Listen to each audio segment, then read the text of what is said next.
Hello sir, আজ রফিকের gang কিছু মেয়েকে কিডন্যাপ করে বর্ডারে নিয়ে যাচ্ছে। আমাদের সিক্রেট টিম থেকে খবর পেয়েছি। ওকে, তুমি তাদের ফলো করো আর আমাকে লোকেশনটা মেসেজ করতে থাকো। আমি এক্ষুনি বেরিয়ে পড়ছি। ওকে বলেই কেটে দিল টাইগার্স গ্রুপের leader mafia king Aryan Chowdhury. তিনি মাফিয়া গ্রুপের লিডার। তিনি মানুষদের কল্যাণের জন্য মাফিয়া গ্রুপ গঠন করেন। তার জীবনে অনেক শত্রু, কারণ অসাধু মানুষের জন্য তিনি ভয়ঙ্কর মানুষ। তার জন্য তাদের অনেক ক্ষতি হয়ে থাকে। এবার তার সম্পর্কে একটু পরিচয় দেওয়া যাক। তিনি হলেন আমাদের গল্পের নায়ক, হিরো মিস্টার আরিয়ান চৌধুরী। দেখতে গুড লুকিং, হ্যান্ডসাম, অসহ্য রকমের সৌন্দর্য ভরপুর, জিম করা বডি, স্টাইলিশ। তার এত সৌন্দর্য, তবুও তার কোনো অহংকার নেই। তিনি তার সৌন্দর্যের জন্য বের হতে পারেন না, তাই সব সময় নিজেকে লুকিয়ে রাখেন তিনি। মেয়েদের থেকে 100 হাত দূরে থাকেন তিনি। মাফিয়া গ্রুপগুলোর মধ্যে তিনিই কিং। আপনারা আগেই জানতে পেরেছেন তাদের দলের নাম, তাই সেটা আর বললাম না। তিনি অত্যন্ত দুঃসাহসী, শক্তিশালী, বুদ্ধিমত্তার অধিকারী একজন মানুষ।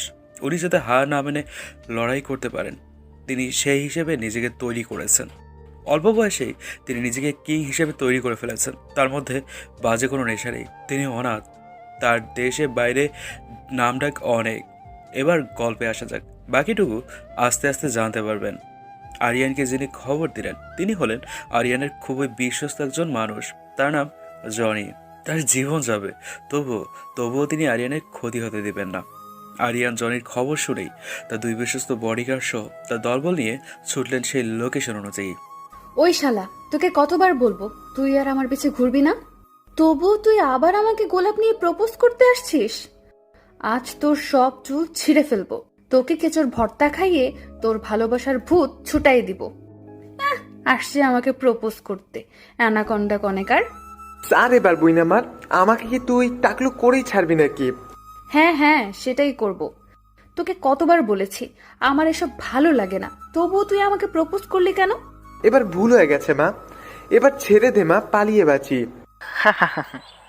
ভালো হয়েছে। আচ্ছা নে, এবার রিদ্ধিকে প্রপোজ করার তোর শখ মিটেছে?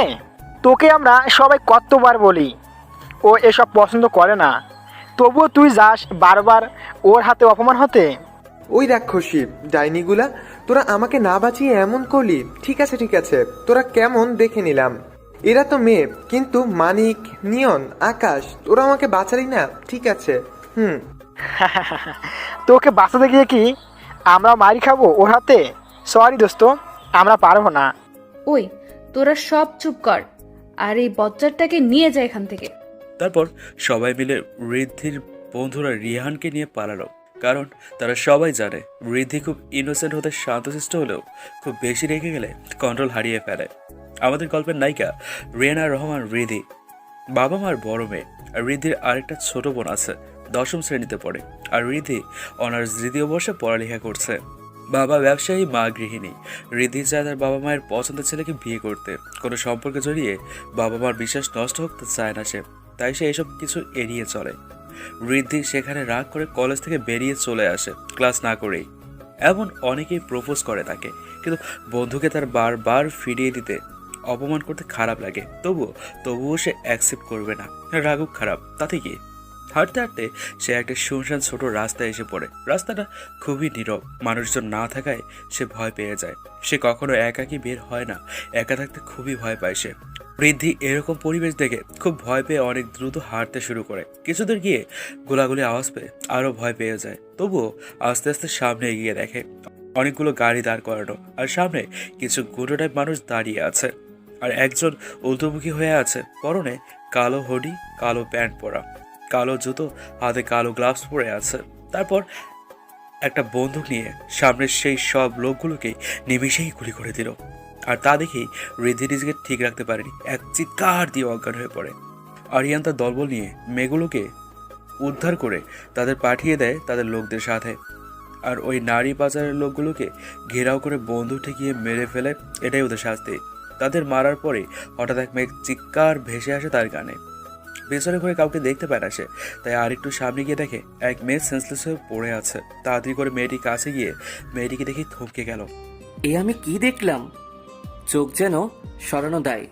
কি মিষ্টি চেহারার এক মায়াবী পরী, চোখগুলো টানা টানা, চোখে চশমা, চোখগুলো যেন একটি গোল ফ্রেমে চশমায় বন্দি রাখা হয়েছে। খাড়া নাক, গোলাপি গোলাপ ফুলের পাপড়ির মতন চিকন দুটি ঠোঁট, খুব আকর্ষণীয়। মুখটা হালকা লম্বা, ঠোঁটের নিচে কালো তিল, থুতনিতে হালকা গর্ত, যা ওর ফেসটাকে আরও আকর্ষণীয় ও রূপবতী করে তুলেছে। জীবনে প্রথম কোনো মেয়েকে এত ভালো লাগলো আমার। ইস! হালকা বাতাস এসে মেয়েটির সিল্কি লম্বা চুলগুলো মুখের উপর ফেলে দিল। না, এই মেয়ে সৌন্দর্য যেন বের হতেই আছে। উফ! আর কত ঘায়ল করবে আমায় তুমি রূপবতী? স্যার, স্যার, মেয়েটি তো অজ্ঞান হয়ে গেছে। স্যার তাকে হসপিটালে নিয়ে যাওয়ার দরকার, না হলে খারাপ কিছু হতে পারে। ও হ্যাঁ হ্যাঁ, মেয়েটিকে তো হসপিটাল নিয়ে যাওয়া লাগবে। তার দলের লোকের কথায় আরিয়ানের ঘোর কাটে। তারপর একজন গাড়ি বের করে গেট খুলে দেয়, আর আরিয়ান রিধিকে কোলে তুলে পিছনে ছিটে রিধির মাথা তার কোলে রেখে দিয়ে বসে পড়ে। তারপর গাড়ি চলতে শুরু করে তার আপন গতিতে। কোলে তোলার সময় আরিয়ানের মনে হচ্ছিল সে যেন নরম কোমল তুলায় হাত দিল, এত সফট। আরিয়ান রিধির দিকে এক নজরে তাকিয়ে আছে। মেয়েটিকে তার খুব ভালো লেগেছে, ইচ্ছা করছে এরকম করে সারা জীবন তার বাহুডোরে রাখতে। অনেকদিন পর আজ যেন খুব শান্তি পাচ্ছে বুকের ভিতর। সেই মেয়েটার মধ্যে তার শরীর থেকে কি সুন্দর মাতাল করা ঘ্রাণ আসছে, নেশা লাগিয়ে দিচ্ছে তাকে বারবার। এই রাসেল, স্যারের কি হলো বলতো? স্যার এই প্রথম কোনো মেয়েকে এইভাবে দেখছে। দেখ স্যার কেমন করে মেয়েটার দিকে তাকিয়ে আছে, খুব অবাক লাগছে ইয়ার। হ্যাঁ ইয়ার, আমি অনেকক্ষণ ধরে খেয়াল করছি। স্যার তো কোনো মেয়ের দিকে ঘুরেই তাকায় না। কথা বলতে বলতে হঠাৎ তাদের সামনে মিররের দিকে যেই তাকালো, তখনই তা দেখে তারা সপ্তম আশ্চর্যজনক জিনিস দেখে পেল। তারা কিছুক্ষণ অবাক চোখে তাকিয়ে থাকার পর রাসেল আবারও ফিসফিস করে জাহাদকে বলল, ইয়ার জাহাদ, আমি যা দেখলাম তুই কি তাই দেখলি? ইয়ার, আমি কি দেখলাম স্যার? আমাদের স্যার ওই মেয়ের গালে চুমু দিল। আমি কি এটা সত্যি দেখলাম? আমার সব কিছু স্বপ্ন স্বপ্ন লাগছে বলেই সে চোখ কসলানো শুরু করলো। ভাইরে, আমাকে একটা চিমটি কাটতো। এই এই, তোমরা দুইজনে চিৎকার করছো কেন? ওর সমস্যা হবে, চুপচাপ দেখে শুনে ড্রাইভ করো। Got it? ইয়াল্লাহ, জাহাদ, জাহাদ, ওই হারামি। কি হয়েছে দেখোস না? অষ্টম আশ্চর্যজনক জিনিস দেখি। আসলে তাদের অষ্টম আশ্চর্য জিনিস হলো তাদের বস মেয়েটির গালে স্লাইড করছে আর মুসকে মুসকে হাসছে। ও, তুই তো দেখতেছিস, বুঝছিস, রাসেল বস আমাদের প্রেমে পড়েছে। দেখ মেয়েটিকে কেমন করে বুকের মধ্যে নিয়ে আছে। আসলেই তাই, আমাদের নায়ক বাবাজি আমাদের নায়িকার প্রেমে পড়েছে। আরিয়ান বসে বসে সে খুব মজার কিছু করছে। তার মনে হচ্ছে সে কখনো রিধির চুল নিয়ে খেলা করছে, আবার কখনো তার গালের ঠোঁট স্লাইড করছে, আবার কখনো তার গালে ঠোঁটে স্লাইড করছে, আবার কখনো মুচকি এসে নাক টিপে দিচ্ছে, যেন এটি তার জন্য খুব মজার খেলা। কখনো কখনো গালে চুমু খেয়ে বসছে। আর এগুলো দেখেই তার বডিগার্ড দুটো চমকে চমকে উঠছে, কারণ তাদের বসকে তারা এই প্রথমে এমন রূপে দেখলো। এসব দেখে তাদের হার্ট অ্যাটাক করার মতো অবস্থা। এভাবে খেলতে খেলতে হঠাৎ গাড়ির ঝাঁকুনি দিয়ে ওঠে, আর অমনি আরিয়ান রেগে যায়। এই, তোমরা দেখে শুনে গাড়ি চালাতে পারো না? ওর যদি কিছু হয় তো তোমাদের একটাকেও আস্ত রাখবো না। Mind it. তোমার কিচ্ছু হবে না পরি। আর বেশি দূরে নেই, আমরা চলে এসেছি হসপিটালে। আর কিছুক্ষণ লাগবে যেতে। এই জাহাদ, আমার কালির কোটাটা দাও, গেট আপ চেঞ্জ করা লাগবে। গাড়িটা কিছুক্ষণের জন্য সাইড কর একটু, না হলে ঝাঁকুনিতে ও পড়ে যাবে। জি জি স্যার, এক্ষুনি দিচ্ছি। তারপর আরিয়ান কালি নিয়ে তার হাতে পায়ে মুখে মেখে অতি ফর্সা থেকে শ্যামলা রূপ ধারণ করল। এটা সে প্রায় করেই থাকে, কারণ তাকে ছোট থেকে শুরু করে বৃদ্ধা পর্যন্ত নারী পুরুষ সবাই তাকে হা করে গিলে খায়। মেয়েরা তাকে দেখলে পাগল হয়ে যায়। অনেক মেয়ে রাস্তাঘাটে তাকে দেখলে পাগলামি শুরু করে দেয়। সেই সব পাগলামি থেকে বাঁচার জন্য কালি মেখে থাকে বাইরে মানুষের মধ্যে থাকাকালীন সময়ে। আরিয়ান তার গেট আপ চেঞ্জ করে মাফিয়া থেকে নিজেকে একজন সাকসেসফুল বিজনেসম্যান রূপে নিয়ে আসলো। এটা তার বাইরের জগতের রূপ। তারপর আবার গাড়ি চলতে শুরু করলো। কিছুক্ষণের মধ্যেই তারা পৌঁছে গেল। পৌঁছানোর পরেই আরিয়া চিৎকার করে ডক্টরকে ডাকা শুরু করলো, যেন কি না কি হয়ে গেছে। তার লোকগুলো তার কাণ্ড দেখে হতভম্ব হয়ে দাঁড়িয়ে আছে। এরকম তো হওয়ারই ছিল, আমাদের নায়ক বলে কথা। হ্যাঁ, পৌঁছানোর পরেই আরিয়ান চিৎকার করে ডক্টরকে ডাকা শুরু করলো, যেন কি না কি হয়ে গেছে। তার লোকগুলো তার কাণ্ড থেকে হতভম্ব হয়ে দাঁড়িয়ে আছে। এরকম তো হওয়ারই ছিল, আমাদের নায়ক বলে কথা। ডক্টর আরিয়ানের কথা শুনে জলদি ছুটে আসে কি হয়েছে দেখার জন্য। হয়তো সিরিয়াস কিছু হয়েছে বলেই তো এমন চিল্লাচিল্লি শুরু করেছে, কিন্তু এসেই তিনি দেখেন তেমন কিছুই না, সাধারণ রোগী। আরিয়ান ডক্টরকে দেখেই তিনি বলে উঠলেন, ডক্টর প্লিজ, ওর কি হয়েছে একটু দেখেন। ও চোখ খুলছে না কেন? অনেকক্ষণ তো হয়ে গেল, তবুও জ্ঞান ফিরে আসছে না কেন? ডক্টর রিদ্ধির চোখ চেক করার সময় হঠাৎ আরিয়ান বলে, ডক্টর আসতে, ও লাগবে তো। ও যদি বিন্দু পরিমাণ ব্যথা পায় তাহলে আপনাকে কিন্তু আমি ছাড়বো না, মেরে ফেলবো একদম। আরিয়ানের কথা শুনে ডক্টর বলে উঠল, শুনুন মিস্টার, কি যেন নাম আপনার? Aryan, Aryan Chowdhury, one of the most famous businessman. Sorry, আসলে এসব সম্পর্কে ধারণা কম, ভুল কিছু বললে মাফ করবেন, না হলে বলবেন আমি শুধরে নিব। ও সে যাই হোক, ওনার তেমন কিছু হয়নি, কিছুতে হয়তো ভয় পেয়েছে, তাই হয়তো সেন্সলেস হয়ে গেছে। আর ওনার ব্যথা পাওয়ার ব্যাপারটা হলো, চিকিৎসা করতে গেলে অমন একটু আধটু ব্যথা পেতেই পারে। আরিয়ানের কাজ চাপড়ে ডক্টর বলল, ইয়ং ম্যান, আমি বুঝতে পারছি আপনি আপনার ওয়াইফকে খুব ভালোবাসেন, তাই তার অল্প ব্যথা সহ্য করতে পারছেন না। কিন্তু ইয়ং ম্যান, আমাদের তো কিছুই করার নেই, থাকলে আমরা চেষ্টা করতাম যাতে রোগী কোনোভাবেই ব্যথা না পায়। না না, আমি কিচ্ছু শুনতে চাই না। ওর ব্যথা পাওয়া মানে আমার বুকে ছুরির আঘাত দেওয়ার মতো লাগছে। আমি আমি কোনোভাবেই সহ্য করতে পারছি না। ওর কখন জ্ঞান ফিরবে, আমি ওর সাথে কথা বলতে চাই। ডোন্ট ওয়ারি, 2-1 ঘন্টার মধ্যেই জ্ঞান ফিরে আসবে, কিন্তু তার আগে তাকে ঘুমের ইঞ্জেকশন আর স্যালাইন দেওয়া লাগবে। মেয়েটি খুব দুর্বল আছে, বুঝলে তার পর্যাপ্ত শক্তির অভাব রয়েছে। আচ্ছা ঠিক আছে, ওর সুস্থতার জন্য যা জরুরি সব করুন, যত টাকা লাগে দিব। না, আমার খরচ লাগবে না, অল্পতেই হবে। ওর তেমন কিছু সিরিয়াস হয়নি, শুধু এক্সট্রা মেডিসিন, স্যালাইন আর টাকা লাগবে। ওকে। তারপর ডক্টর স্যালাইন রেডি করে যখন রিদ্ধির হাতে স্যালাইনের সুচ ফুটতে যায়, তখনই আবার আরিয়ান চেঁচে উঠে বলল, কি করছেন কি আপনি? ওর লাগবে তো? না, আমি সুচ ফুটতে দিব না, ও ব্যথা পাবে। বলেই আরিয়ান কিছুতেই রিদ্ধির হাতে সুচ ফুটতে দিচ্ছিল না। অবস্থা বেগতি দেখে রাসেল আর জাহিদ দৌড়ে আসে আর তাকে বোঝাতে শুরু করে। স্যার মেয়েটিকে বলার পর আর বাকিটা বলতে পারলো না, তার আগেই রাসেলের গালে ঠাস করে একটা থাপ্পড় পড়লো। এই, তোর সাহস তো কম না, ওকে মেয়েটি বলিস? ম্যাম, ম্যাম বলবি এবার থেকে, বুঝতে পারলি? কথাটা কানে ঢুকাই নে ভালো করে। জি, মনে থাকবে। রাসেল গালে হাত দিয়ে মাথা নিচু করে তার জবাব দিল। আর রাসেলের গালে থাপ্পড় পড়া দেখে জাহাদও নিজের গালে হাত দিয়ে বসে আছে। ইস, ও বললে তো ওর গালেও পড়তো। বড় বাঁচা বেঁচে গেছে বেচারা, ভেবেই শান্তি পাচ্ছে সে। ওদিকে ওদের ঝগড়ার ফাঁকে ডক্টর তার কাজ সেরে পালিয়ে গেছে। তিনি বুঝে গেছেন এখানে থাকলে তার বিপদ হতো, তাই তিনি মনে মনে এখান থেকে কেটে পড়েছেন। আরিয়ানের হঠাৎ ঝগড়ার সময় রিদ্ধির দিকে চোখ যায় আর সে শান্ত হয়ে যায়। আস্তে আস্তে তার কাছে গিয়ে একটি টুল নিয়ে রিদ্ধির পাশে বসে পড়ে আর হাতের দিকে তাকিয়ে দেখলো হাতে স্যালাইন দেয়া আছে। রাগ উঠলেও পরক্ষণে সেটাকে দমিয়ে নিল সে। আর এদিকে বেচারা রাসেল আর জাহাদ তাড়াতাড়ি ক্যাবিন থেকে বের হয়ে পালালো, থাকলে না জানি আর কি কি হতো। বাইরে গেটের 2 দিকে পিস্তল হাতে নিয়ে দাঁড়িয়ে পড়ল।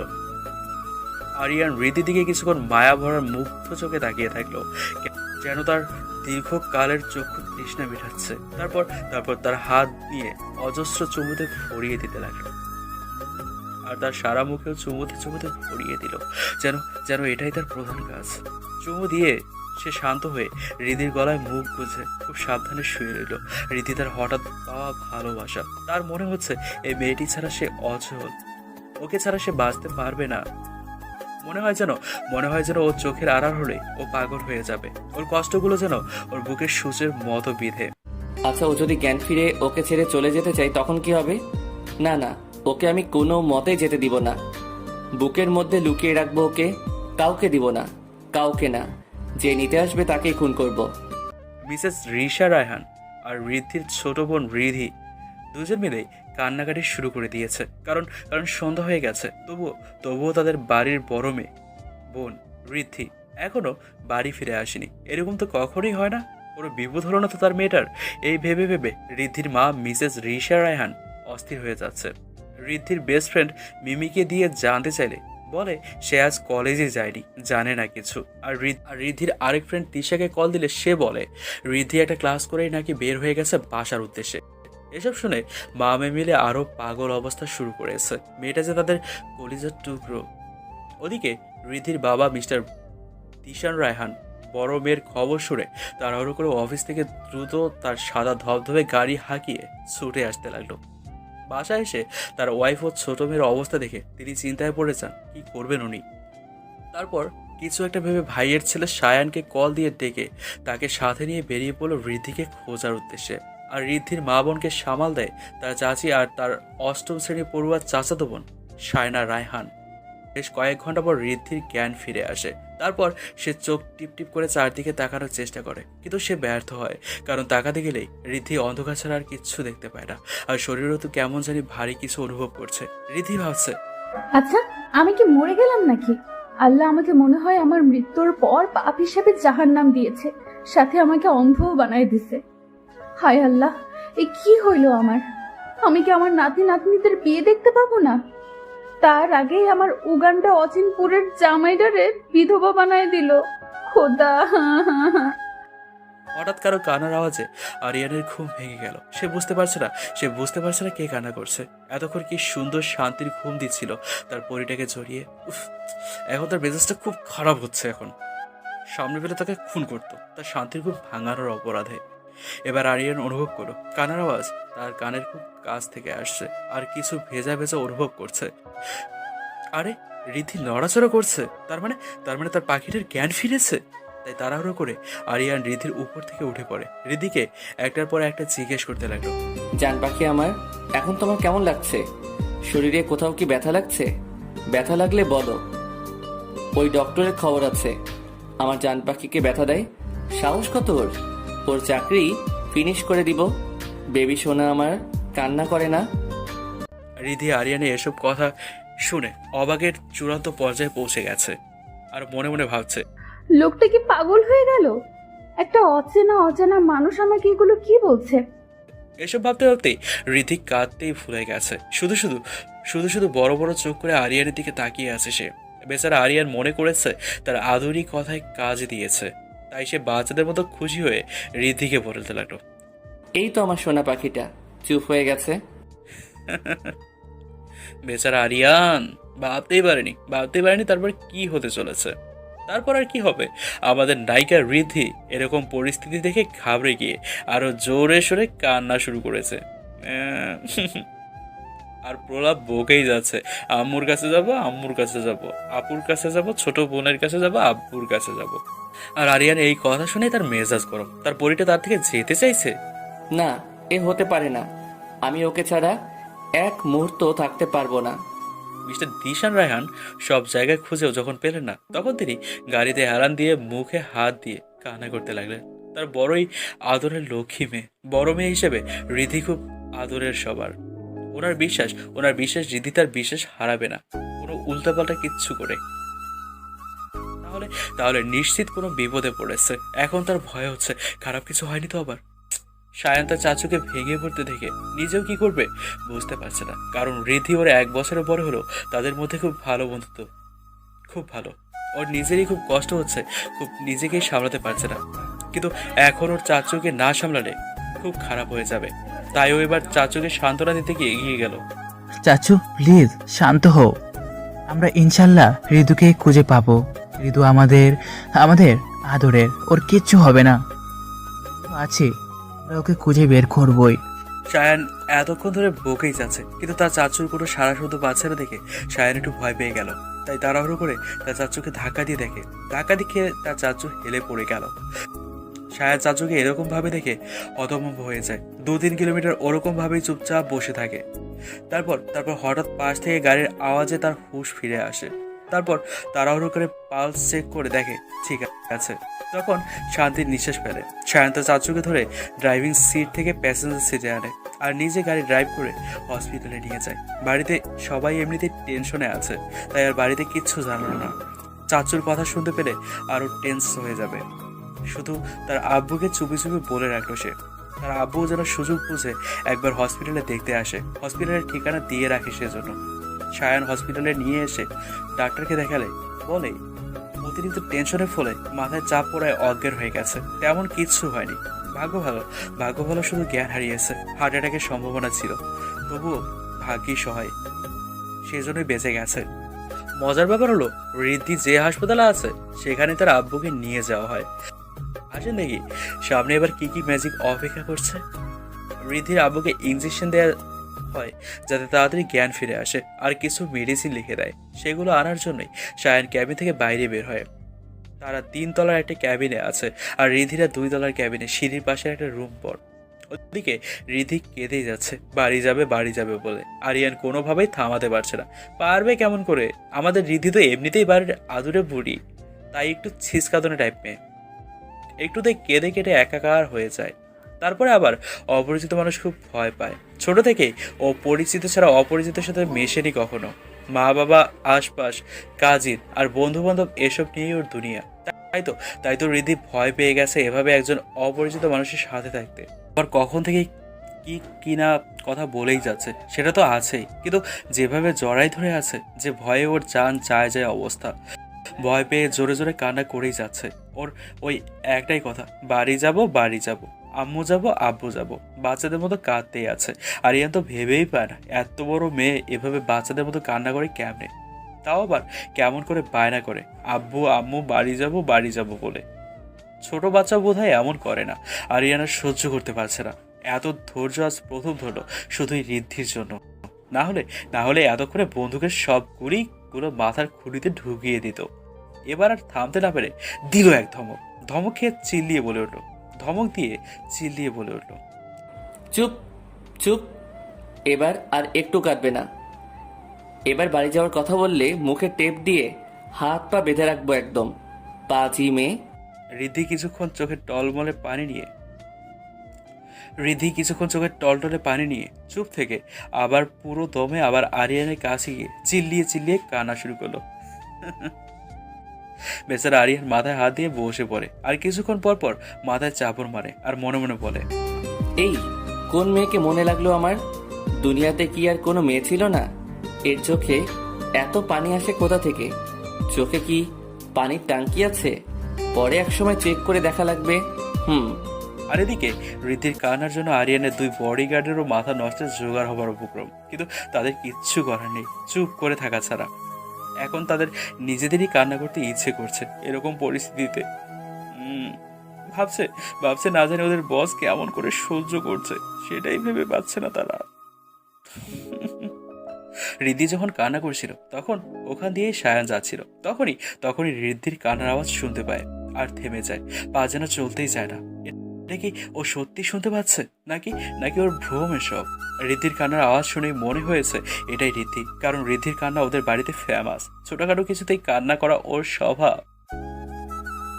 ওদের বাসার সবাই জানে কান্নাতে নোবেল দিলে ঋদ্ধি সর্বপ্রথম পেয়ে যেত, যে হারে ও কান্না করে।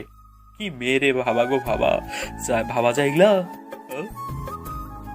কিন্তু কান্না তো অন্য কেউ করতেই পারে। ইস, মেয়েটার মনে হয় খুব কষ্ট, তাই এমন করে কান্না করছে। তবুও কেন জানি ওর মনে হচ্ছে ওখানে ঋদ্ধি আছে। একবার চেক করে দেখলে ক্ষতি কি, কিন্তু এখানে এত গার্ডের ব্যবস্থা কেন সেটাই বুঝতে পারছে না। কে এমন ভিআইপি মানুষ আছে যে তাকে এভাবে বন্দুক হাতে নিয়ে গার্ডের ব্যবস্থা করে রাখতে হবে? সায়ন ভাবতে এবার কথার আওয়াজও পেল। একটা ছেলে আর একটা মেয়ের আওয়াজ পাওয়া যাচ্ছে। একটা ঋদ্ধির মতো গলার আওয়াজ পাচ্ছে, আরেকজনকে সে বুঝতে পারছে না। সায়নকে গেটের সামনে অনেকক্ষণ দাঁড়িয়ে থাকতে দেখে গার্ডগুলো বলে উঠলো, এই যে ভাই, এখানে কি করছেন? এখানে দাঁড়িয়ে থাকা নিষেধ। দাঁড়ানোর ইচ্ছে হলে অন্য জায়গায় গিয়ে দাঁড়ান। আমাদের স্যার জানতে পারলে খবর আছে আপনার। আচ্ছা স্যার, এই রুমে একটি মেয়ের কান্নার আওয়াজ পেলাম। না ছোট ভাই, সেটা আমাদের বলার আদেশ স্যার দেয়নি, রাসেল বলে উঠলো। প্লিজ ভাই একটু বলেন না হলে মেয়েটিকে আমি একটু দেখতে চাই। মেয়েটির কণ্ঠ আমার অনেক চেনা লাগছে। সায়নের কথায় জাহাদ আর রাসেল একে অপরের মুখে শুধু তাকায়। ওদের এরকম করতে দেখে সায়ন আবারও বলে উঠল, স্যার প্লিজ একটু দিন না দেখতে। আমি জাস্ট একটু দেখবো। শুধু আমার বোনকে আমি খুঁজে পাচ্ছি না। ওকে না পেলে বেঁচে থেকেও মৃত হয়ে যাব। আচ্ছা, আপনার বোনের নাম কি? রিদ্ধি। রিদ্ধি। রাসেল আর জুহাদ দুজনই চমকে বলে উঠল। স্যার, আপনারা কি কেউ চিনেন এই নামের কাউকে? না না, আমরা এই নামে কাউকে চিনি না। জাহাদ বলে উঠল, ওরে বাবা, এই ছেলেটা বোনকে খুঁজতে এসেছে। স্যার তো কিছুতেই ম্যামকে দেবেন না, মনে মনে বলল। ফিসফিস করে রাসেল বলল, জাহাদ, এই ছেলেকে এখান থেকে জলদি সরানো লাগবে। ম্যামকে চিনে ফেললে ঝামেলা বাঁধবে। স্যার আমাদের আস্ত রাখবে না, সাথে চাকরিটাও যাবে। হ্যাঁ রে ভাই, এই ছেলেকে কিছু একটা বলে তাড়াতে হবে। স্যার, আজ ওকে না পেলে বাসার চাচু চাচিকে কি জবাব দিব? ওকে না দেখতে পেয়ে হয়তো এবার হার্ট অ্যাটাক করে ফেলবে। সায়নের কথা শুনে আর নাম শুনে ওরা শিওর হয়ে গেছে এটাই ম্যামের ভাই। আর উনি তার বোন, মানে ম্যামকেই খুঁজছেন। না না না, তার খবর কিছুতেই দেওয়া যাবে না এই ছেলেকে। দিলেই খবর আছে আমাদের। আপনারা বুঝতে পারছেন না তো ওরা কেমন করে বুঝলো রীতি আরিয়ানের সাথে মেয়েটির নাম? আসলে আরিয়ান রীতিকে এখানে আনার সময় তার লোকদের বলে দেয় তার সম্পর্কে খোঁজ নিতে। তখনই তারা জানতে পারে রীতি সম্পর্কে। আসলে ছোট ভাই বলেছিলাম কি, স্যারের ওয়াইফ অসুস্থ, তাই উনি কান্না করছিলেন। এখানে আপনার বোন রিদ্ধি থাকে না। দেন না ভাই একটু, আমার মন বলছে আমার বোন ভিতরে আছে। বললাম না আপনাকে, স্যারের ওয়াইফ আছে এখানে। ধমক দিয়ে বলে ওঠে, স্যার ম্যামকে দেখাতে নিষেধ করেছেন, তাকে দেখার অনুমতি বাইরে কাউকে দেই নাই। আরে স্যার, একটু দেখালে কিছু হবে না। ওদের চেঁচামেচির আওয়াজ শুনে রিধিকে ছেড়ে আরিয়ান উঠে আসে, আর রিধিকে আরিয়ান ছেড়ে দেয়। হাফ ছেড়ে বাসে রিধি। এতক্ষণ ওর দম আটকে যাচ্ছিল। আরিয়ান গেট ফাঁক করে দেখে এক ছেলে দাঁড়িয়ে আছে, 18 থেকে 19 বছর বয়সের হবে। বের হয়ে জিজ্ঞেস করে, হোয়াট হ্যাপেন? বাট সায়ান আরিয়ানের দিকে নজর দিতেই তার নজর যায় রুমে বসে থাকা রিদ্ধির দিকে। আরিয়ান গেট ফাঁক করার সময় সায়ান রিদ্ধিকে দেখে ফেলে। রিদ্ধি রিদ্ধি বলে ডাকতে শুরু করে। সায়ানের মুখে রিদ্ধি নাম শুনেই আরিয়ান চমকে ওঠে, আর আরিয়ানের গার্ডরা ভয় পেয়ে যায়, কারণ সায়ান দেখে ফেলেছে। আরিয়ান তো তাদের আস্ত রাখবে না এখন। এদিকে সায়ান ভিতরে যাওয়ার জন্য ঠেলাঠেলি শুরু করে, কিন্তু গার্ডরা কোনো মতেই যেতে দিতে চাইছে না। আরিয়ান চোখ গরম করে গার্ডদের বলে দেয় যেন ওনাকে ঢুকতে না দেয়। আরিয়ান ভয় পেয়ে গেছে রিধির বাসার লোককে দেখে। এখন তো তাহলে রিধিকে ওর কাছ থেকে কেড়ে নেবে। এখন কি করবে ও? আরিয়ান তাড়াতাড়ি করে গেট লাগিয়ে রিধির কাছে যায়, কিন্তু এতক্ষণে রিধিও বুঝে গেছে যে তাকেই ডাকছে।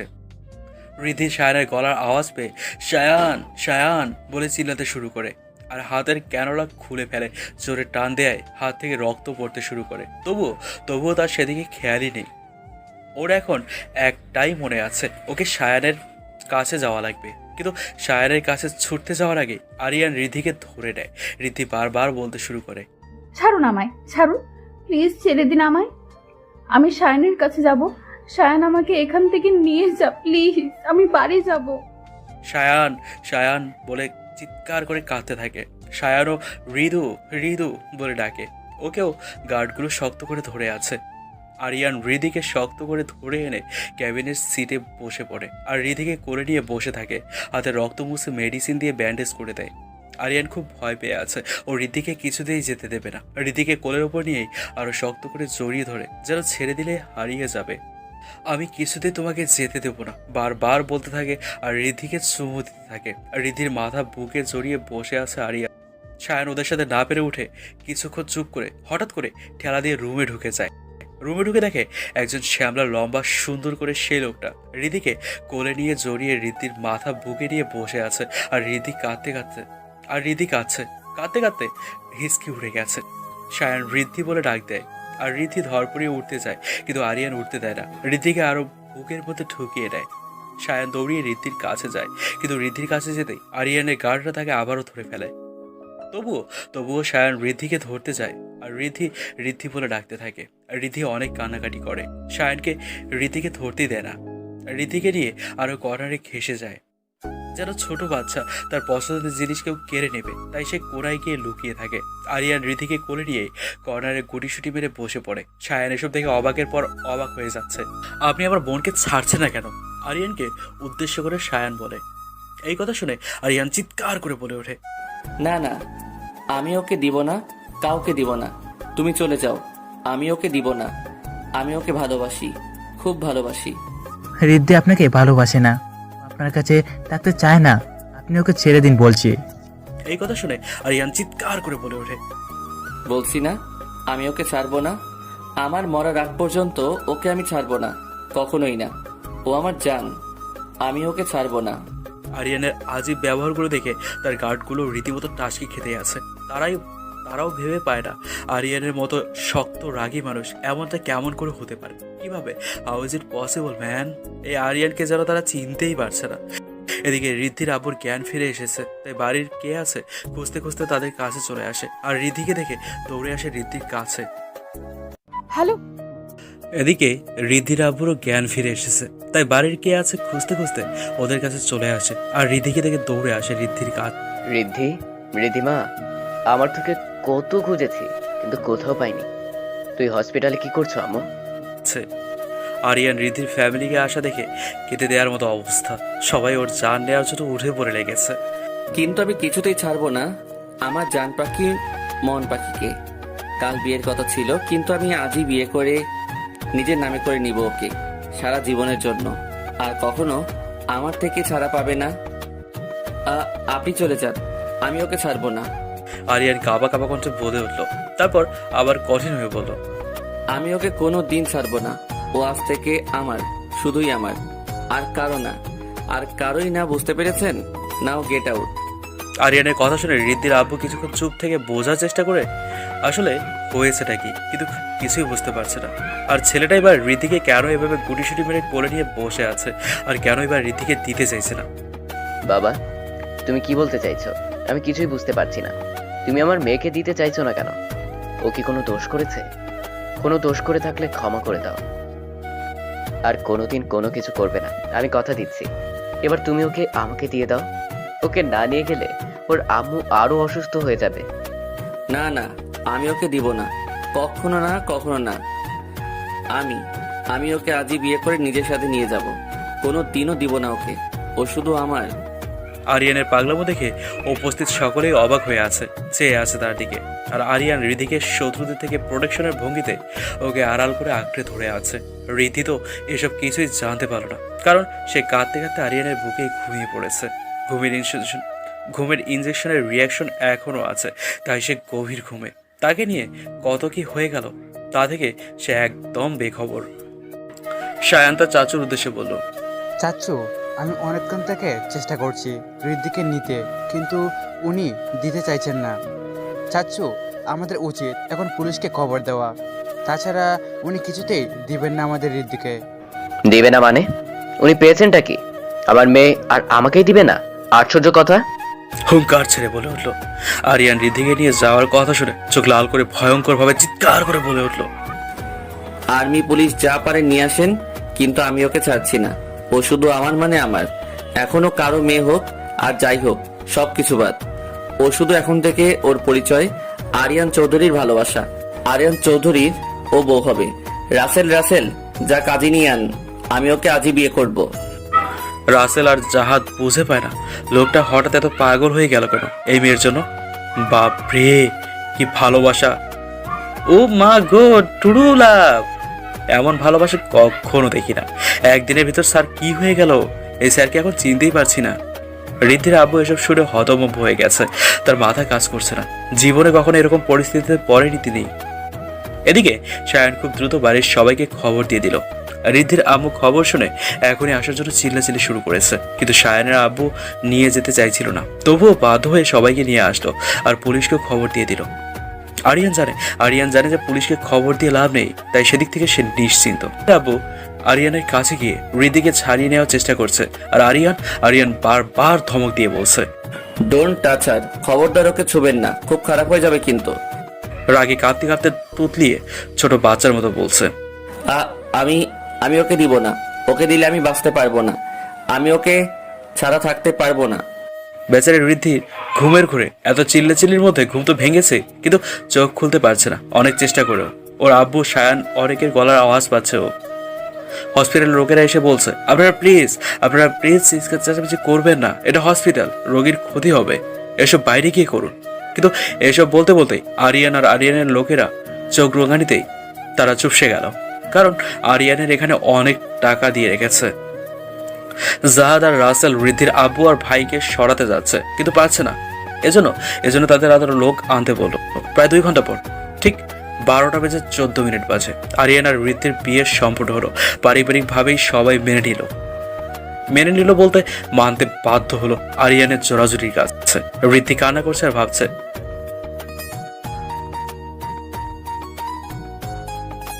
আরিয়ান খুব খুশিতে আছে। তার ভালোবাসা, তার জীবন আজ থেকে তাকে একদম নিজের করে নিয়েছে। ওকে কখনো ছেড়ে থাকতে পারবে না। তোমাকে সেই তখন চোখের সামনে দেখে আমি বুঝেছি তোমাতেই আমার সর্বসুখ। তোমাকে দেখার পর আমার মনের ভিতর 27 বছরের সর্বপ্রথম শান্তি পেলাম। তোমাকে বুকে নিয়ে যেন জান্নাতের সুখ পেলাম। তোমাকে পেয়ে আবার কেমন করে হারিয়ে দেই বলো? পরে যদি তোমাকে আর না পাই, তাই তো তোমাকে নিজের কাছে সারা জীবনের জন্য রেখে দেওয়ার ব্যবস্থা করে ফেললাম। ফিউচারে কেউ যাতে তোমার থেকে আমাকে দূরে করতে না পারে, তাই আল্লাহকে সাক্ষী রেখে কবুল বলে বিয়ে করে একটি পবিত্র বন্ধনে আবদ্ধ হলাম। এখন তোমার আমার সম্পর্কে কেউ উল্টোপাল্টা কিছু বলতেও পারবে না, কেউ তোমাকে আমার থেকে দূরেও রাখতে পারবে না। আজ আমি অনেক খুশি, অনেক। তোমাকে যখন আমার কাছ থেকে নিতে এসেছিল তখন আমার খুব ভয় করছিল, মনে হচ্ছিল আমার কলিজা ছিঁড়ে ফেলছে সবাই মিলে। এখন খুব শান্তি লাগছে। আজ থেকে তুমি আমার রানী। আপনারা কিছু বুঝতে পারছেন না তো ব্যাপারটা কি হলো? শুনুন তাহলে, বলেই ফেলি। আরিয়ান তার রানীকে কিভাবে তার নিজের করে নিল। সেটা খুব সহজ ছিল না, তবুও এ তো আমাদের আরিয়ান, সে সব কিছুকে জয় করে এসেছে। আর তার রানীর বেলায় কি হেরে যেতে পারে? কখনোই না। তাই তো রানীকে নিজের করার জন্য তাকে মাফিয়া ফর্মে ফিরতে হয়েছে। না হলে যে পেত না। তার জান পাখি এতে কষ্ট পেয়েছে, ভয়ও পেয়েছে, কিন্তু তবুও সে খুশি তার রানীকে নিজের করে পেয়ে। এবার বলেই ফেলি তাহলে, চলুন ফ্ল্যাশব্যাকে যাই। যখন সবাই ঋদ্ধিকে নিয়ে টানাটানি করছিল তখন ঋদ্ধিও কান্না শুরু করে, কিন্তু আরিয়া তো ছাড়বার পাত্র না। ছেড়ে দিলে তার পরাণ পাখি হারিয়ে যাবে। যতই কষ্ট হোক এই রিস্ক সে নিতে চায় না। ঋদ্ধিকে ছাড়াতে তার দম বন্ধ হয়ে আসে। তাই ওদের ফ্যামিলির সবাই আসলে ওদের বলে সে ঋদ্ধিকে বিয়ে করতে চায়, কিন্তু আরিয়ানের পাগলামি দেখে তারাই আর ঋদ্ধিকে আরিয়ানের হাতে দিবে না। তারপরেও তারা আরিয়ানকে চেনে না, জানে না, কখনোই দেখেনি। আরিয়ান অনেক বড় লোক টাইপ ও বটে। তারা তাদের সমতা অনুযায়ী ঋদ্ধিকে দিতে চায়। আরিয়ান অনেক দূরে থাকে, আরিয়ানের কেউ নেই। এসব ভেবেই আর কেউ ওর কাছে দিতে চায় না। আরিয়ান হাত জোর করে কত মিনতি করলো, তবুও তারা নারাজ। তাই আরিয়ান বাধ্য হয়ে ঋদ্ধিকে তার কাঁধে তুলেই হাঁটতে শুরু করলো। তার লোকদের ইশারা করলো সবাইকে আটকাতে। আর আটকালেই আরিয়ান ঋদ্ধিকে কাঁধে নিয়ে বেরিয়ে পড়ে হসপিটাল থেকে। এখানে সে আর চাইছে না গন্ডগোল করতে। সে বিয়ে করবে, তবে সবার সামনেই করবে, তার বাড়িতে নিয়ে গিয়ে। এদিকে ঋদ্ধিকে কাঁধে নেওয়ার পর থেকে ঋদ্ধি হাত পা ছুটতে আছে, তবুও মনে হয় যেন আরিয়ানের কিছুই হয় না। কাঁধে তো এখন ভেবে নিয়েছে, মনে হচ্ছে যেন তুলোর বস্তা একটা। ঋদ্ধি সোনা, তুমি কিছু খাও না নাকি? হ্যাঁ, এত হালকা কেন? মনে হচ্ছে যেন তুলার বস্তা কাঁধে নিয়ে আছি। তোমাকে ছুলেই মনে হয় যেন তুলাকে ছুঁয়ে আছি। এত সফট কেন তুমি? এসব কথা বলতে বলতে আরিয়ান তার কালো রঙের BMW কারের কাছে পৌঁছে যায়। আর ঋদ্ধি বেচারি কিছুই করতে পারছে না। আরিয়ানকে বারবার বলছে, আমি আম্মুর কাছে যাব, আমাকে যেতে দিন, আমি আপনার সাথে যাব না। শালা উগান্ডা হাতি, অ্যানাকোন্ডা, জিরাফ, বিলাই, কাউয়া, তোর ভালো হবে না কোনোদিন। তোমাকে আমার কাছেই থাকতে হবে, বুঝতে পারছো? আর একটাও কথা বলবা না। আর এসব কি ভাষা ইউজ করছো? হ্যাঁ, ভদ্র ভাষায় কথা বলবা, আর যেন এসব না শুনি। অনেক রেগে চোখ লাল করে বলল আরিয়ান। আরিয়ানের লাল চোখ, শক্ত মুখ দেখে ভয়ে চুপ হয়ে গেছে। আরিয়ান গাড়িতে উঠে বসে ঋদ্ধিকে তার কোলে বসিয়ে মাথাকে বুকে নিয়ে রাখে। এবার সে শান্তি পাচ্ছে এই বুকটাতে। আরিয়ান গাড়িতে ওঠার পরই ড্রাইভার গাড়ি চালাতে শুরু করে, নিয়ে যেতে থাকে গন্তব্যস্থলে। ঋদ্ধির ফ্যামিলিকেও নিয়ে আসে আরিয়ানের লোকেরা, কারণ আরিয়ান তাদের উপস্থিতিতে সব কিছু করতে চায়। তখন আনুমানিক 10:15 পর আরিয়ানের বিরাট অট্টালিকায় পৌঁছে যায়। আরিয়ান ঋদ্ধিকে কোলে নিয়ে নেমে আসে, সোজা তার রুমে গিয়ে নামায়। ঋদ্ধি এখন চুপ হয়ে গেছে, চিল্লায় আর করবেই বাকি। তার ফ্যামিলিও তো কিছু করতে পারলো না, তাদের সামনে দিয়ে নিয়ে আসলো, সেখানে পুলিশও নিয়ে এসেছিল, কিন্তু লাভ হয়নি। আরিয়ানকে দেখা মাত্রই কেটে পড়ে সেখান থেকে। তাই চুপচাপ শুধুই দেখেই যাচ্ছে। এখন এমনিতেই সে অনেক দুর্বল হয়ে পড়েছে, কান্না করে মাথা প্রচন্ড ব্যথার সাথে ঘুমও আসছে। তাই আরিয়ানের কোলে বুকে মাথা দিয়ে শুয়ে পড়ে। আরিয়ান ঋদ্ধিকে নামানোর সময় বুঝতে পারে তার পরিটা ঘুমিয়ে পড়েছে। কান্না করে চোখ মুখের অবস্থা খারাপ করে দিয়েছে, চোখের পানির দাগ এখনো পড়ে আছে। কপালে গভীরভাবে চুমু দিয়ে বলে উঠল আরিয়ান, তোমাকে খুব ভালোবাসি পরিটা। এই দেখো, আমি কখনো কোনো মেয়ের দিকে তাকাই না, কিন্তু তোমাকে দেখার পর থেকেই আমি বদলে গেছি।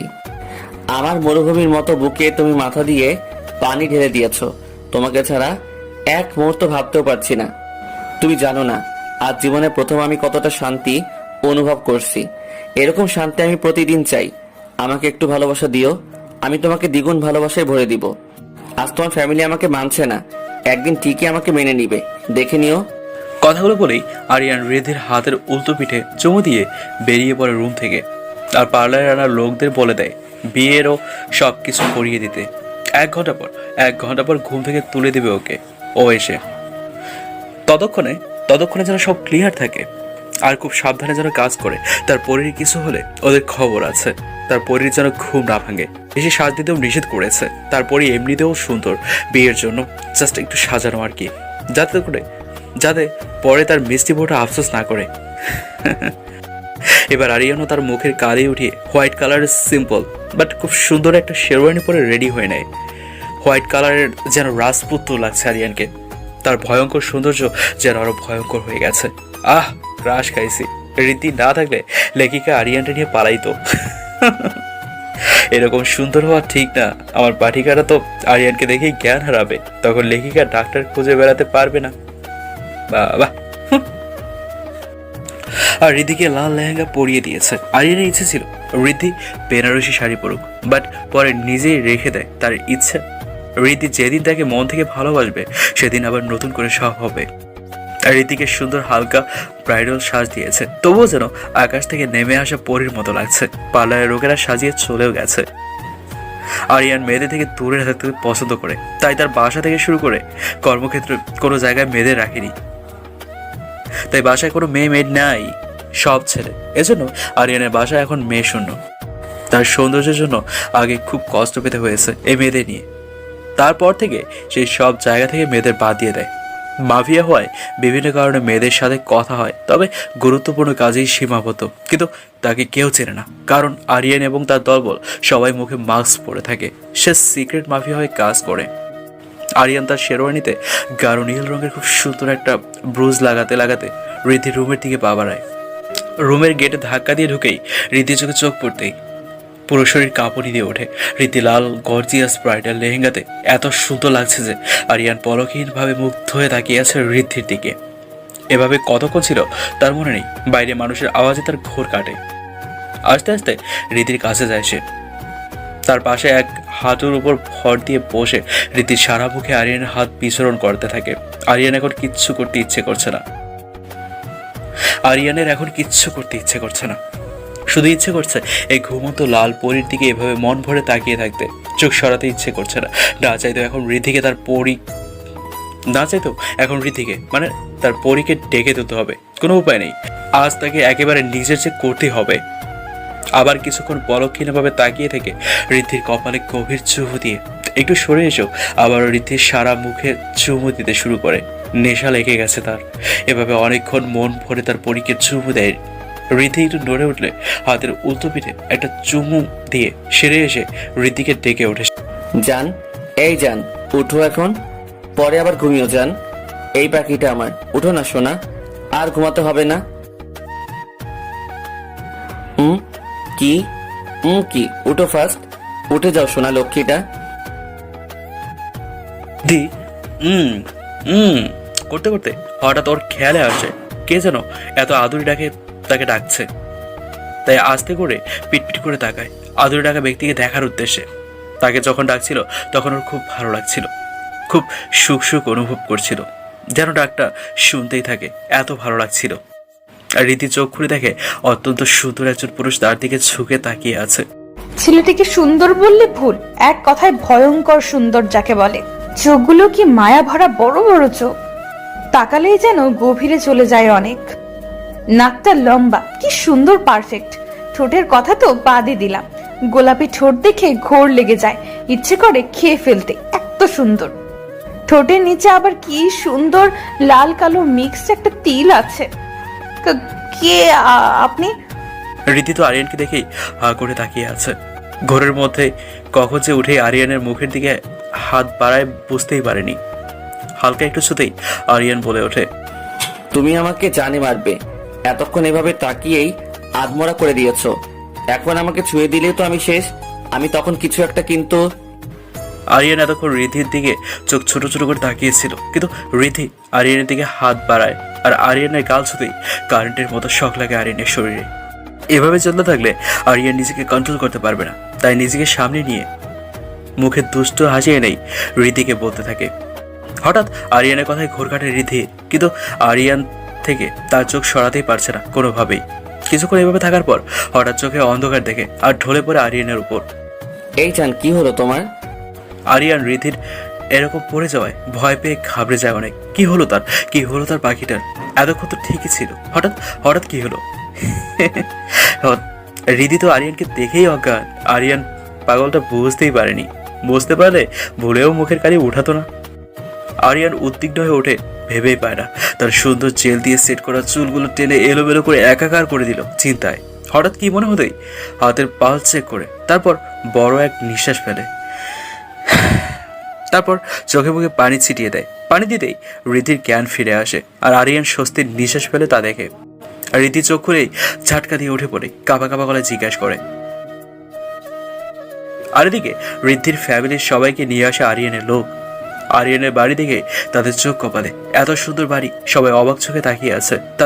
তাদের মেয়ে এত বড় বাড়িতে থাকবে ভাবতেই কেমন লাগছে। কিছুক্ষণ এদিক ওদিক তাকানোর পর রিদ্ধির মা কান্না করতে করতে বলতে থাকে, আমার মেয়ে কোথায়, আমার মেয়ে কোথায়? রিদ্ধির মাকে রিদ্ধির চাচিমা ধরে রাখে। রিদ্ধির বোন আর সায়ানের বোন জড়াজড়ি করে এক জায়গায় দাঁড়িয়ে কান্না করছে। তাদের বলার সাহস নেই তারা যে ছোট। সায়ানের আব্বু আর রিদ্ধির আব্বু অসহায় মুখ করে দাঁড়িয়ে আছে। কি বা করবে এছাড়া? আরিয়ান ছেলেটা যে পাগলামো শুরু করেছে, কিছুতেই ছাড়তে চাইছে না রিদ্ধিকে। না জানি মেয়েটার মধ্যে কি এমন পেল, সেটাই ভেবে পায় না তারা। রাসেল রিধির ফ্যামিলির অসহায় অবস্থা দেখে রিধির আব্বুর উদ্দেশ্যে বলে উঠল, স্যার একটা কথা বলবো, যদি কিছু না মনে করেন প্লিজ। বলো। আমাদের স্যারকে খারাপ ভাববেন না প্লিজ, উনি খুব ভালো, ওনার মতো মানুষই হয় না। আপনার মেয়েকে নিজের জীবন দিয়ে হলেও আগলে রাখবে। স্যারকে আজ ম্যামের জন্য যেভাবে এত পাগলামি করছে, ওনার এসব পাগলামি দেখে আমরা সবাই অবাক হয়েছিলাম। কারণ স্যারকে আমরা সবসময় কঠোর আর অনেক রাগীভাবে দেখে এসেছি এতদিন, কিন্তু উনি এত কিছুর মধ্যেও খুব ভালো, যে আমাদের প্রত্যেকটা গার্ড বা স্যারের যে কোনো লোককে উদ্দেশ্য করতে জিজ্ঞাসা করতে পারেন। এখানে প্রত্যেকটা লোকই এই সময় অনেক অসহায় ছিলেন। স্যারের কৃপায় তাদের জীবন এত ভালো সময় কাটছে শুধু ওনার জন্য। এই আমাকে দেখেন, একসময় আমি গন্ডা সন্ত্রাসী ছিলাম, শুধু স্যারের জন্য আমি এখানে এত ভালো লাইফ লিড করছি। লেখাপড়া জানতাম না, এখানকার সবাইকে স্যার লেখাপড়া শিখিয়েছে। স্যারের জন্য আজ আমার বোনটাও বেঁচে আছে, না তো আমার সন্ত্রাসী লোকদের হাতে কবেই মারা যেত। স্যার কখনো কোনো মেয়েদেরকে দিকে চোখ তুলে তাকায় না, স্যারের অফিসেও কোনো মেয়েকেও স্যার রাখেনি। কিন্তু আপনার মেয়েকে দেখার পর থেকে স্যার এমন পাগলামি করেছে। প্লিজ ওনার কাছ থেকে ম্যামকে কেড়ে নেবেন না। উনি উপরে যেমন, কিন্তু ওনার ভিতরটা খুব ভালো। উনি খুব একা, ভালোবাসে কাঙ্গাল, তাকে এই থেকে বঞ্চিত করবেন না দয়া করে। ছোটবেলা থেকে মা বাবা হারিয়ে একা অনেক কষ্ট করে বড় হয়েছে। আপনি চাইলে স্যারের সম্পর্কে সিলেটে স্যারের বাড়ির আশেপাশে গিয়েও খোঁজ নিতে পারেন। স্যারের মতো মানুষ আপনি আর কোথাও খুঁজে পাবেন না। আপনার মেয়েকে অন্য জায়গায় বিয়ে দিলেও স্যারের মতো ভালোবাসা আপনার মেয়ে পাবে না। স্যারের টাকা পয়সা থাকলেও স্যারের কোনো অহংকার নেই। এবার রাসেলের সাথে জনি আর জাহাদও বলে উঠল, জি স্যার, আপনি আর বাধা দিবেন না প্লিজ। আপনি স্যারের সাথে ম্যামের বিয়ে দিয়ে কখনো পস্তাবেন না। স্যার আমাদের সবাইকে যেমন আগলে রেখেছেন, তাহলে ভেবে দেখেন আপনার মেয়েকে কি করবে। উনি তো স্যারের ভালোবাসা, ওনাকে তো নিজের জীবন দিয়ে হলেও কিচ্ছু হতে দিবে না। স্যারের পিছে অনেক মেয়ে লাইন দিয়ে দাঁড়িয়ে আছে। স্যার যদি একবার স্যারের আসল রূপে আসে, এখনই স্যারের পিছারে না, আর আসল রূপে আসলে কি অবস্থা হবে তাহলে? এতক্ষণ রিদ্ধির ফ্যামিলি মন্ত্রমুগ্ধের মতো শুনছিল তাদের কথা। এই ছেলেটার এত গুণ ভাবতেই অবাক লাগছে, কিন্তু শেষের কথাটা ঠিক বুঝতে পারো না। তাই তিনি জিজ্ঞেস করে উঠলেন, আসল রূপ মানে? বুঝলাম না। আসল রূপই তো একটু পরই দেখতে পাবেন তার আসল রূপ। সেই থেকে চোখ ফেরানো তখন দায় হয়ে যাবে। আরিয়ান চোখে মুখে পানি দিয়ে জ্ঞান ফেরালো। তারপর রিদ্ধি চোখ পিটপিট করে খুলে আবার আরিয়ানের দিকে হা হয়ে তাকিয়ে আছে। আরিয়ান তো খেয়াল করে রিদ্ধিকে বলল, আমাকে পরেও দেখা যাবে, এখন তো ওঠো। বিয়ের পর সারা রাত বসে বসে তুই শুধু আমাকেই দেখিও, আমি তো তোমারই। তোমার যত মন চায় তুমি দেখিও। এখন উঠো প্লিজ, না হলে অনেক দেরি হয়ে যাবে। আরিয়ানের কথায় ওর হুঁশ আসে, আর খেয়াল করে দেখে আরিয়ান ওর দিকে তাকিয়ে মিটমিট করে হাসছে। এখানে হাসির কি হলো আজি? হঠাৎ ঋদ্ধির এতক্ষণে খেয়াল হলো, এই লোকটা, ওনাকে তো এর আগে দেখিনি কখনো। চেহারাটা কেমন তখনকার ওই লোকের মতো মিলমিল লাগছে। ওনার যমজ ভাই নাকি? হতেও পারে, বলা যায় না। চেহারা তো একই, শুধু রং আলাদা। আরিয়ান দেখে ঋদ্ধি চুপচাপ কি যেন ভাবছে। ঋদ্ধিকে ধাক্কা দিয়ে ডাকলো আরিয়ান। তারপর ঋদ্ধি বলে উঠলো, আপনি কে? এখানে কেমন করে আসলেন? আপনাকে কেউ কিছু বলেনি কেন? সরেন সরেন। ভয়ে ভয়ে তুলতে বলছিল, পরে জোরে জোরে বলতে লাগলো, রিল্যাক্স রিল্যাক্স, আমি কে বলছি, তুই চুপ করে বসো। এত এক্সাইটেড হয়েও না প্লিজ, এমনিতে তুমি অনেক দুর্বল। আমি আরিয়ান চৌধুরী, তখন এর আগে থেকে যাকে দেখে আসছো সেই আমি। জাস্ট গায়ের কালিটা উঠিয়ে আসছি। তুমি যেমন আমাকে দেখে হা হয়ে গেছো, তেমনি অন্য সবারও এমন অবস্থা হয়, তাই আমি কালি মেখে রাখি। জাস্ট বাসাতে থাকলেই এভাবে থাকি। এবার বুঝতে পেরেছো? এখন চলো, বিয়ে পড়ানোর সময় হয়ে গেছে, চলো চলো। না, আমি আপনাকে বিয়ে করব না, আমি বাড়ি যাব। শোনো, তুমি এইভাবে বাচ্চাদের মতো জিদ করা বন্ধ করো। তারপর আরিয়ান আর কিচ্ছু বলার সুযোগ না দিয়ে ঋদ্ধিকে কোলে নিয়ে বেরিয়ে পড়ে রুম থেকে। আর ঋদ্ধি হাত পা ছুটতে থাকে। নামান আমাকে, নামান বলছি। নামতে বলছে আর অরবরত বুকে মারতে থাকে। ছাড়ুন না প্লিজ, নিচে সবাই আছে তো। তো কি হয়েছে, আছে তো আছেই বলেই চুপ করে ঋদ্ধির কাঁধে একটা চুমু দিয়ে দিল। আরিয়ানের এমন কাণ্ডে ঋদ্ধি তো চোখ কোটর থেকে বেরিয়ে যাওয়ার মতো অবস্থা। আরিয়ান এই প্রথম ঋদ্ধিকে জাগ্রত অবস্থায় চুমু খেলো, তাই ঋদ্ধি অনেকটা শকড খেয়েছে। তাই আর বড় বড় চোখ করে আরিয়ানের দিকে তাকায়, আর আরিয়ান সুযোগ বুঝে মেরে দেয় চোখ ঋদ্ধিকে। আর ঋদ্ধির লজ্জায় গাল দুটো লাল হয়ে গরম হয়ে আসে। ঋদ্ধি মনে মনে পড়ে, আমি বুঝি না, এই লোকটার কাছে আসলেই কেন জানি কিছু বলতে পারি না, কিন্তু অন্য কেউ হলে এতক্ষণে তার মাথার চুল সংকট দেখা দিত। আর এই লোকটা এত কিছু করলো, তবু টু শব্দ বলতেও পারি না। ওনার কাছে ভিজা বিড়াল হয়ে যায় আজি। উফ, আজকাল নিজেকেই যেন চিনতে পারছি না। এসব ভাবতে ভাবতে দেখে তারা সিঁড়ির কাছে চলে আসছে, আর তাদের দিকে সবাই হা করে তাকিয়ে আছে। বিশেষ করে ঋদ্ধির পরিবার। আরিয়ানকে দেখে তাদের মুখে একটাই বলে আসছে, এ যেন রূপ কথার রাজকুমার। এই ছেলে কি সত্যি এত সুন্দর? চোখ ধাঁধানো একেবারে। একবার দেখলে যে বারবার দেখতে ইচ্ছে করবে। সাদা শেরওয়ানিতে তো কেমন লাগছে তা বলার বাইরে। আরিয়ানের কোলে ঋদ্ধিকে দেখে ঋদ্ধির ফ্যামিলির চোখ কপালে। এবার তারা ভাবছে আরিয়ান সত্যি তাদের মেয়েকে খুব ভালোবাসে, আর ঋদ্ধি অনেক সুখে থাকবে ভেবে তার ফ্যামিলির সবাই খুব খুশি হয়। এবার খুশি মনেই আরিয়ানকে মেনে নেয় তারা। আরিয়ান হিরোর স্টাইলে ঋদ্ধিকে কোলে নিয়ে এসে নিচে নামায়, আর ঋদ্ধি দৌড়ে ঝাঁপিয়ে পড়ে তার বাবা মার বুকে আর কান্না শুরু করে। দেন বলতে থাকে, আমি বিয়ে করব না, তোমাদের ছেড়ে আমি থাকতে পারবো না, প্লিজ আমাকে নিয়ে যাও, আমি বাড়ি যাব। ঋদ্ধি মা আমার, দেখ ছেলেটা তোকে ভালোবাসে। আমরাও চাইছিলাম না ওনার সাথে বিয়ে দিতে, কিন্তু সবার কথা শুনে ছেলেটা তোর প্রতি ভালোবাসা দেখে আমরাও মেনে নিয়েছি। আর তুই না করলেও ও শুনবে না। এমন করিস না লক্ষ্মী মা আমার। হ্যাঁ মামনি, তুমি আর না করো না। ছেলেটা তোমাকে কত ভালোবাসে দেখো। তোমাকে এতক্ষণ কিভাবে আগলে রেখেছিল তুমি তো দেখোনি। দেখো এখনো কেমন ভয় পেয়েছে তুমি বিয়ে করবে না শুনে। সবার জন্য যদি রাজি হয়, তবুও এভাবে হঠাৎ করে জিনিসটা মানতে পারছে না ঋদ্ধি। বিয়ে পড়ার সময় আরিয়ানকে কবুল বলতে বলে এক নিঃশ্বাসে বলে ফেলে। বলেই সবাই ওর কাণ্ডে হাসতে থাকে। আরিয়ান এসব দেখে লজ্জা পেয়ে যায়। লজ্জায় গাল দুটি লাল হয়ে যায় তার, মেয়েদের মতো লজ্জাপতি লাজুক লতা। তারপর ঋদ্ধির পালা আসলে ঋদ্ধি তো কবুল বলতেই চায় না। সবাই এত বলছে তবুও। আর ঋদ্ধির মনে হচ্ছে ওর গলা কেউ চেপে ধরে আছে, মুখ দিয়ে কথাই বলতে পারছে না। চেষ্টা করেও চোখের পানিগুলো আবার উপচে পড়তে চাইছে দল বেঁধে। আরিয়ান এসবে প্রচুর রেগে যায়, ঋদ্ধির হাত শক্ত করে চেপে ধরে। এতে ঋদ্ধি ব্যথায় কোকিয়ে ওঠে, তবুও যেন গলায় দলা পাকিয়ে আছে। এখন কি করবে নিজেই বুঝতে পারছে না। আরিয়ান শেষে না পেরে ঋদ্ধিকে লাস্ট তার স্টাইলে কবুল বলাতে ট্রাই করে।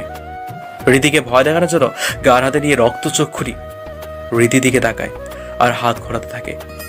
আর ঋদ্ধি ভয়ে তাড়াতাড়ি 3 কবুল বলে দেয়। এতে সবাই চুপচাপ মাথা লুকিয়ে হাসতে থাকে। সব কিছু কমপ্লিট হলে সবাই খেতে বসে, আর আরিয়ান রিধিকে সবার সামনে চেয়ারে করে নিয়ে বসে পড়ে আর সার্ভেন্টকে বলে তাদের দুজনকে এক প্লেটে খাবার দিতে। রিধি বিয়ে পড়ানোর সময় থেকে ভয়ে আর মুখ খোলেনি। খাবার সার্ভ করা হলে রিধির মুখের কাছে খাবার নিয়ে যায়। নাও। মুখের কাছে খাবার নিয়ে গেলে রিধি বলে ওঠে, আমি নিজে খেতে পারবো। আরিয়ান রিধির কোমরে আরেকটু চেপে ধরে বলে ওঠে, না, আমি তোমাকে খাইয়ে দিব, সো চুপচাপ খাবা, কোনো কথা বলবা না। আরিয়ানের মুখে এই কঠিন কথা শুনে শুরু করে চুপচাপ খেতে শুরু করলো। আরিয়ান খাইয়ে দেয় আর রিদ্ধি কোমরে স্লাইড করতে থাকে, ঠোঁটে তার কিলার টেডি স্মাইল। রিদ্ধি থতমত খেয়ে আরিয়ানের দিকে করুণ ভাবে মুখে খাবার নিয়ে বাঁকা চোখেই তাকায়। আরিয়ান রিদ্ধিকে এভাবে তাকাতে দেখে খুব উৎফুল্ল নিয়ে চোখ মেরে দিল, আবার সেই কিলার স্মাইল দিয়ে। যা দেখে রিদ্ধির বুকে লাগলো আর রিদ্ধি ভাবতে লাগলো, উফ, এই লোকটা এমন কিলার লোক দিলে তো হার্ট ফেল করব। শেষে নিজেই তো বিধবা হবে। থুর গাধি, ছেলেরা আবার বিধবা হয় নাকি? হ্যাঁ। আরিয়ান রিদ্ধিকে চুপচাপ তাকিয়ে থাকতে দেখে দুষ্ট হয়েছে ফিসফিস করে বলল, জান, এভাবে তাকিয়ে থাকলে কিন্তু কন্ট্রোল হারিয়ে ফেলবো। তুমি যে কিউট মিষ্টি, আমার তো খেয়ে ফেলতে ইচ্ছে করে। আমার মায়াবতীটা ঠোঁট উঁচু কিস করার মতো দেখায়। আমি এখন এসব চাই না। আমাকে জলদি ভালোবেসে ফেলো তো জান, তাহলে আর দূরে দূরে থাকতে হবে না। অবশ্য কেবল তো বিয়ে হলো, আমার বিশ্বাস খুব শীঘ্রই তুমি ভালোবেসে ফেলবে আমায়। আমি তোমায় ভালোবাসে পেতে চাই, আমি তোমাকে ভালোবেসে পেতে চাই। এখন আমাকে নিয়ে মনে মনে এত ভাবনা না ভেবে ঝটপট ডিনারটা শেষ করো তো, আমার বাবুই পাখিটা। আরিয়ানের এত সব যত্ন দেখে রিদ্ধির ফ্যামিলির প্রাণ জুড়িয়ে যায়। রিদ্ধির দুই বোন এসব দেখে বলে ওঠে, জিজু, ওকে সব সময় ধমকের উপরে রাখবেন, না হলে আপনার একটাও কথা শুনবে না। বাসায় ও কারো কথা শুনে না, সব সময় ভে ভে করে কান্না করে কেউ কিছু বললেই। আপি, এবার তার উচিত শিক্ষা হয়েছে।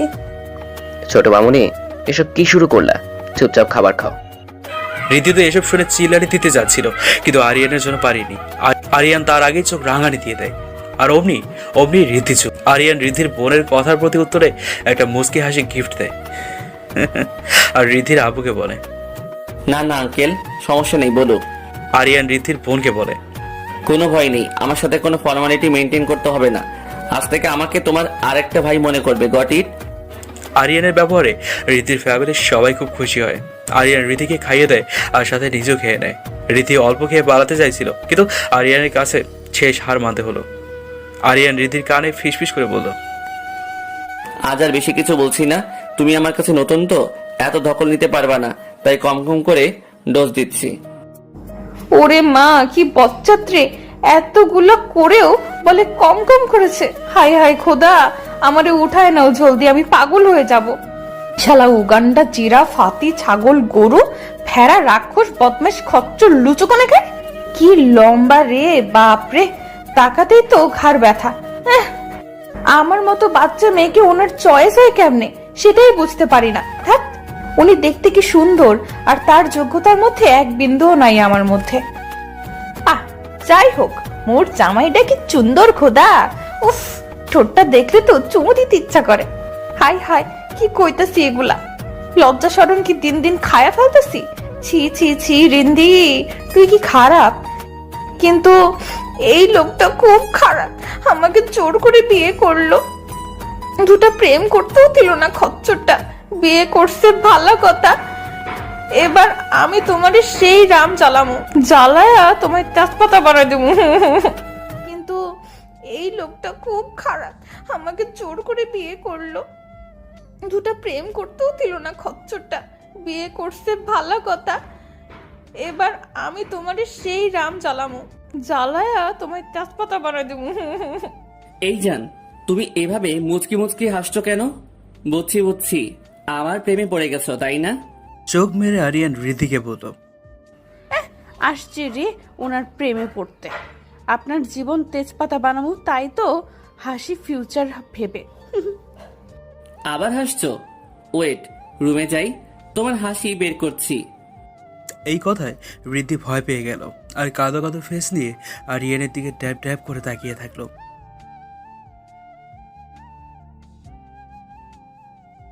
কিন্তু চাচ্চু আজ আপনারা এখান থেকে যান প্লিজ, অনেক রাতও হয়ে গেছে, আর রিদ্ধিরও ভালো লাগবে আজ এখানে থেকে গেলে। আর রিদ্ধির মা এসে রিদ্ধিকে জড়িয়ে ধরে সোফায় বসে, আর রিদ্ধি ওর মায়ের পাশে ওর মায়ের বুকে মাথা রেখে শুয়ে থাকে। আর রিদ্ধির চাচিও এসে অন্যদিক থেকে জড়িয়ে ধরে। তাদের খুব কষ্ট হচ্ছে মেয়েকে এভাবে রেখে যেতে। আর রিদ্ধির দুই বোনও চলে আসে ওদের আদর দেখে। ওরা নিচে হাঁটু গিরে বসে রিদ্ধির কোলের ওপর মাথা রেখে ওর বোনেরা। ওদের দেখে সায়ানও ছুটে আসে আর সবাই মিলে কান্না করতে শুরু করে দেয় রিদ্ধিকে জড়িয়ে ধরে। রিদ্ধির বাবা আর চাচু আরিয়ানের সাথে কথা বলে। জি আঙ্কেল, তবুও রিদ্ধিকে হঠাৎ বিয়ে করি সেই জন্য বলছিলাম। বুঝেছি। আজ রাত থাকো, কাল ওকে নিয়ে এসো বাসায়। এটাই তো নিয়ম বিয়ের পর। আমাদের কিছু করার নাই এতে। আমাদের মেয়েটা বড় মেয়ে, বংশের সবার খুব আদরের। তুমি ওকে দেখে রেখো বাবা, ওকে কোনো কষ্ট দিও না। ও কখনো কষ্ট দেখেনি। ওর নানু বাসার কেউ জানে না, সবাইকে জানানো লাগবে। কালে সে 2 দিন থেকে তারপর আসবা। আমার মেয়ের এত তাড়াতাড়ি বিয়ে দেওয়ার ইচ্ছে ছিল না, শুধু তোমার দিকে তাকিয়ে দিতে হলো। আশা করি এরকম ভাবে সারা জীবন আগলে রাখবে। আরিয়ানের পিঠে চাপড় মেরে বলে, জি, আমি যথাসাধ্য চেষ্টা করব। আমার জীবন থাকতে ওকে কোনো কষ্ট পেতে দিব না। তারপর সবাই মিলে গেট পর্যন্ত এগিয়ে গেল। রীতি সবাইকে জড়িয়ে ধরে বিদায়ী কান্না কাঁদছে। সায়ন যখন জড়িয়ে ধরতে যাবে ঠিক তখন হঠাৎ করে হুট করে এর মধ্যেই আরিয়ান এসে ওকে জড়িয়ে ধরে। ব্যাপারটা কিচ্ছু বুঝতে না পেরে কিছুক্ষণ অবাক হয়ে স্থির হয়। সায়ান ও অবাক হয়ে দাঁড়িয়ে আছে শক্ত হয়ে। আরিয়ান ওর পিঠ চাপড়ে দিচ্ছে জড়িয়ে ধরে। তারপর আরিয়ান সায়ানকে রীতির কানের কাছে এসে আস্তে আস্তে বলে, আমি ছাড়া আর কাউকে জড়িয়ে ধরবে না, সে তোমার ভাই হোক না কেন। আমি তোমাকে অন্য কারো বাহুডোরে সহ্য করতে পারবো না। Never and never and never, you understand? এতক্ষণ কানের সাথে এত কাছে ওনার গরম নিঃশ্বাসে আমার দম বন্ধ হয়ে আসছিল, থরথর করে কাঁপছিল। মনে হচ্ছিল এই বুঝি পড়ে যাব ধপাস করে। কথা বলার সময় বারবার ওনার ঠোঁট আমার কান ছুঁয়ে যাচ্ছিল, আর ততবারই কেঁপে কেঁপে উঠছিলাম। কিন্তু ওনার এইসব কথায় হঠাৎ করে মনে হলো উনি কি পাগল হয়ে গেলেন নাকি? সায়ান আমার ভাই, তাও আমার থেকে ছোট, সে ওকে নিয়ে জেলাসি ফিল হাও? ওনার দিকে তাকিয়ে আমি মুখ বাঁকা করে মুখটাকে এমন আকৃতি বানালাম যেটা কেমন আকৃতি ছিল নিজেই জানি না। তবে উনি এমন দেখার পর বললেন, হোয়াট? এভাবে মুখ করে তাকায় আছো কেন? এর উত্তরে আমি কিছু বলবো, কিন্তু তার বলতেই পারলাম না। সায়ান বলতে লাগলো, এই তোমরা এভাবে কি প্রচুর প্রচুর করছো? পরে সব রোমান্স করো, এখন এসব রাখো। তারপর এগিয়ে এসে আমাকে আবার হালকা করে জড়িয়ে ধরে। কিন্তু জড়িয়ে ধরার পর এখন আমাকে শাস্তি পেতে হচ্ছে। বুঝলেন না তো শাস্তি কি পাচ্ছি? এদিকে সায়ান জড়িয়ে ধরে আছে, আর এদিকে আরিয়ান সায়ানকে কিছু বলতে পারছে না, তাই আমার হাত শক্ত করে চেপে ধরে আছে। এত ব্যথাই আমি কথা বলতে পারছি না, কিছু করতেও পারছি না, শুধু চোখে পানি টলমল করছে। সায়ান আমাকে ছেড়ে আবার আমার দিকে তাকায়, দেখে চোখে পানি, তাই বলে, পাগলি বোন আমার, আর খাতিস না। জিজু তোকে খুব ভালো রাখবে, খুব ভালোবাসা দেবে, তখন আমাদেরই ভুলে যাবি। হ্যাঁ, খুব ভালোবাসা দিচ্ছে, তাই তো নিজের ভাইকেও জড়িয়ে ধরাটা যাবে না, থেকেও নাকি তার গায়ে লাগছে। এই কেমন মানুষ রে বাবা, কোনো কথা হলো? খাটাস একটা। মন চাইছে আরিয়ানের বাচ্চার মাথাটা ফাটায় ফেলি। এই একটা দিনেই কি রকম অধিকার খাটায় অসহ্য লোক কোথাকার। উফ, আবার দেখ না কেমন লাজুকতা ভাবে লজ্জা লজ্জা পাওয়া হাসি দিচ্ছে। কি আজব মানুষ মাইরি। এর কথায় মলিন ভাবে ছোট্ট একটা হাসি দিলাম শুধু, তাছাড়া আর কি করার আছে? তার পিছি পোতা অনেকক্ষণ মুখের দিকে তাকিয়ে থেকে ঠোঁটের উপর শব্দ করে একটা চুমু দিয়ে নিজেই হেসে দিল। 20 মিনিট পরেই রীতির জ্ঞান ফিরে আসলো। চোখ বন্ধ করে অনুভব করে ভারী কিছুতে চাপা পড়ে আছে সে। চাপা পড়া অনুভব করেই রীতির মাথায় উল্টাপাল্টা চিন্তা আসছে। মনে মনে ভাবছে, আচ্ছা আমি কি জাহান্নামে চলে এসেছি নাকি? মনে হচ্ছে হবে, মনে হয় ওই রাক্ষস লোকটাকে বিয়ের অপরাধে হয়তো আমাকে মাটি চাপা দিয়েছে। হ্যাঁ, ও মোর খোদা, শেষমেশ নাতি নাতনির মুখ না দেখেই পটল তুলতে হলো। কি কপাল রে আমার।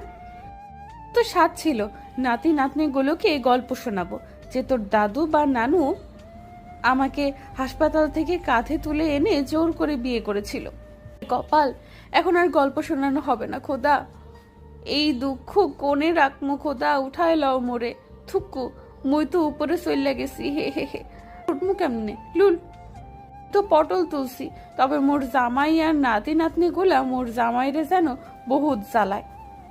তখন আমাকে জোর করে বিয়ে করার স্বাদ পাইব গো। এসব বলতে বলতেই আস্তে আস্তে পিট পিট করে চোখ খুলল বৃদ্ধি। এমা, জাহান্নাম অন্ধকার হয় বুঝি? না না, এখন তো আমি দেখতে পাচ্ছি। ধ্যাৎ, হুদাই চিল্লাই। ইয়া আল্লাহ, জাহান্নামে কি ওই খাম্বাটার ঘর বানায় রাখছে? আমি এখানে কেমনে আসলাম? আমি তো নিচে গেটের কাছে ছিলাম। ভালো করে তাকাতে দেখে ওই খাম্বাটা ওকে জড়িয়ে ধরে শুয়ে আছে, আর মুখটা ওর ঘাড়ের কাছে আছে। গরম নিঃশ্বাসগুলো ওর গায়ে পড়ছে, ও যেন গায়ে কাঁটা দিয়ে শিরশিরিয়ে উঠছে। এই লোকটা এত কাছে থাকলেই হার্টবিট বাবাজি আমার কন্ট্রোলহীন হয়ে পড়ে। মনে হয় বিয়াদ্দবটা বেরিয়ে পড়বে একটু হলেই। থাম না রে ভাই, এত লাফাস না, মানুষে শুনে ফেলবে তো, ইজ্জতের ফালুদা হয়ে যাবে। থামো বাচ্চু, তুমি আমায় জড়ায় ধরছো, আজ তোমার চুল শেষ, চুলের উপর ঝড় বইবে। শয়তানি হাসি দিয়ে হি হি করে উঠলো, দেন বলল। তারপর আরিয়ানকে ঝাঁকাতে শুরু করলো।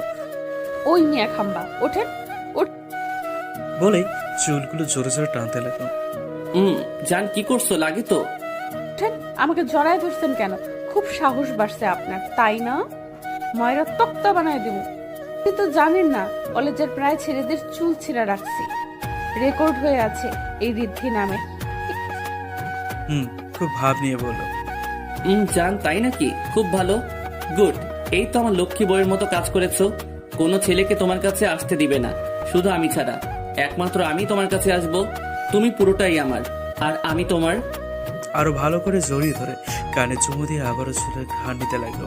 কানে ঠোঁট ছোঁয়ায় ঋদ্ধিক কেঁপে উঠলো, আর কথা বলার শক্তি পেল না সে। আর আরিয়ান যেন ঋদ্ধির চুলের ঘাড় নিতে নিতে পাগল হয়ে যাচ্ছে, তাকে ঋদ্ধির কাছে টানছে। এক পর্যায়ে ঋদ্ধির ঘাড়ে, গলায়, গালে চুমু বর্ষণ করতে লাগলো। ঋদ্ধির শরীর গরম হয়ে ঘামতে লাগলো।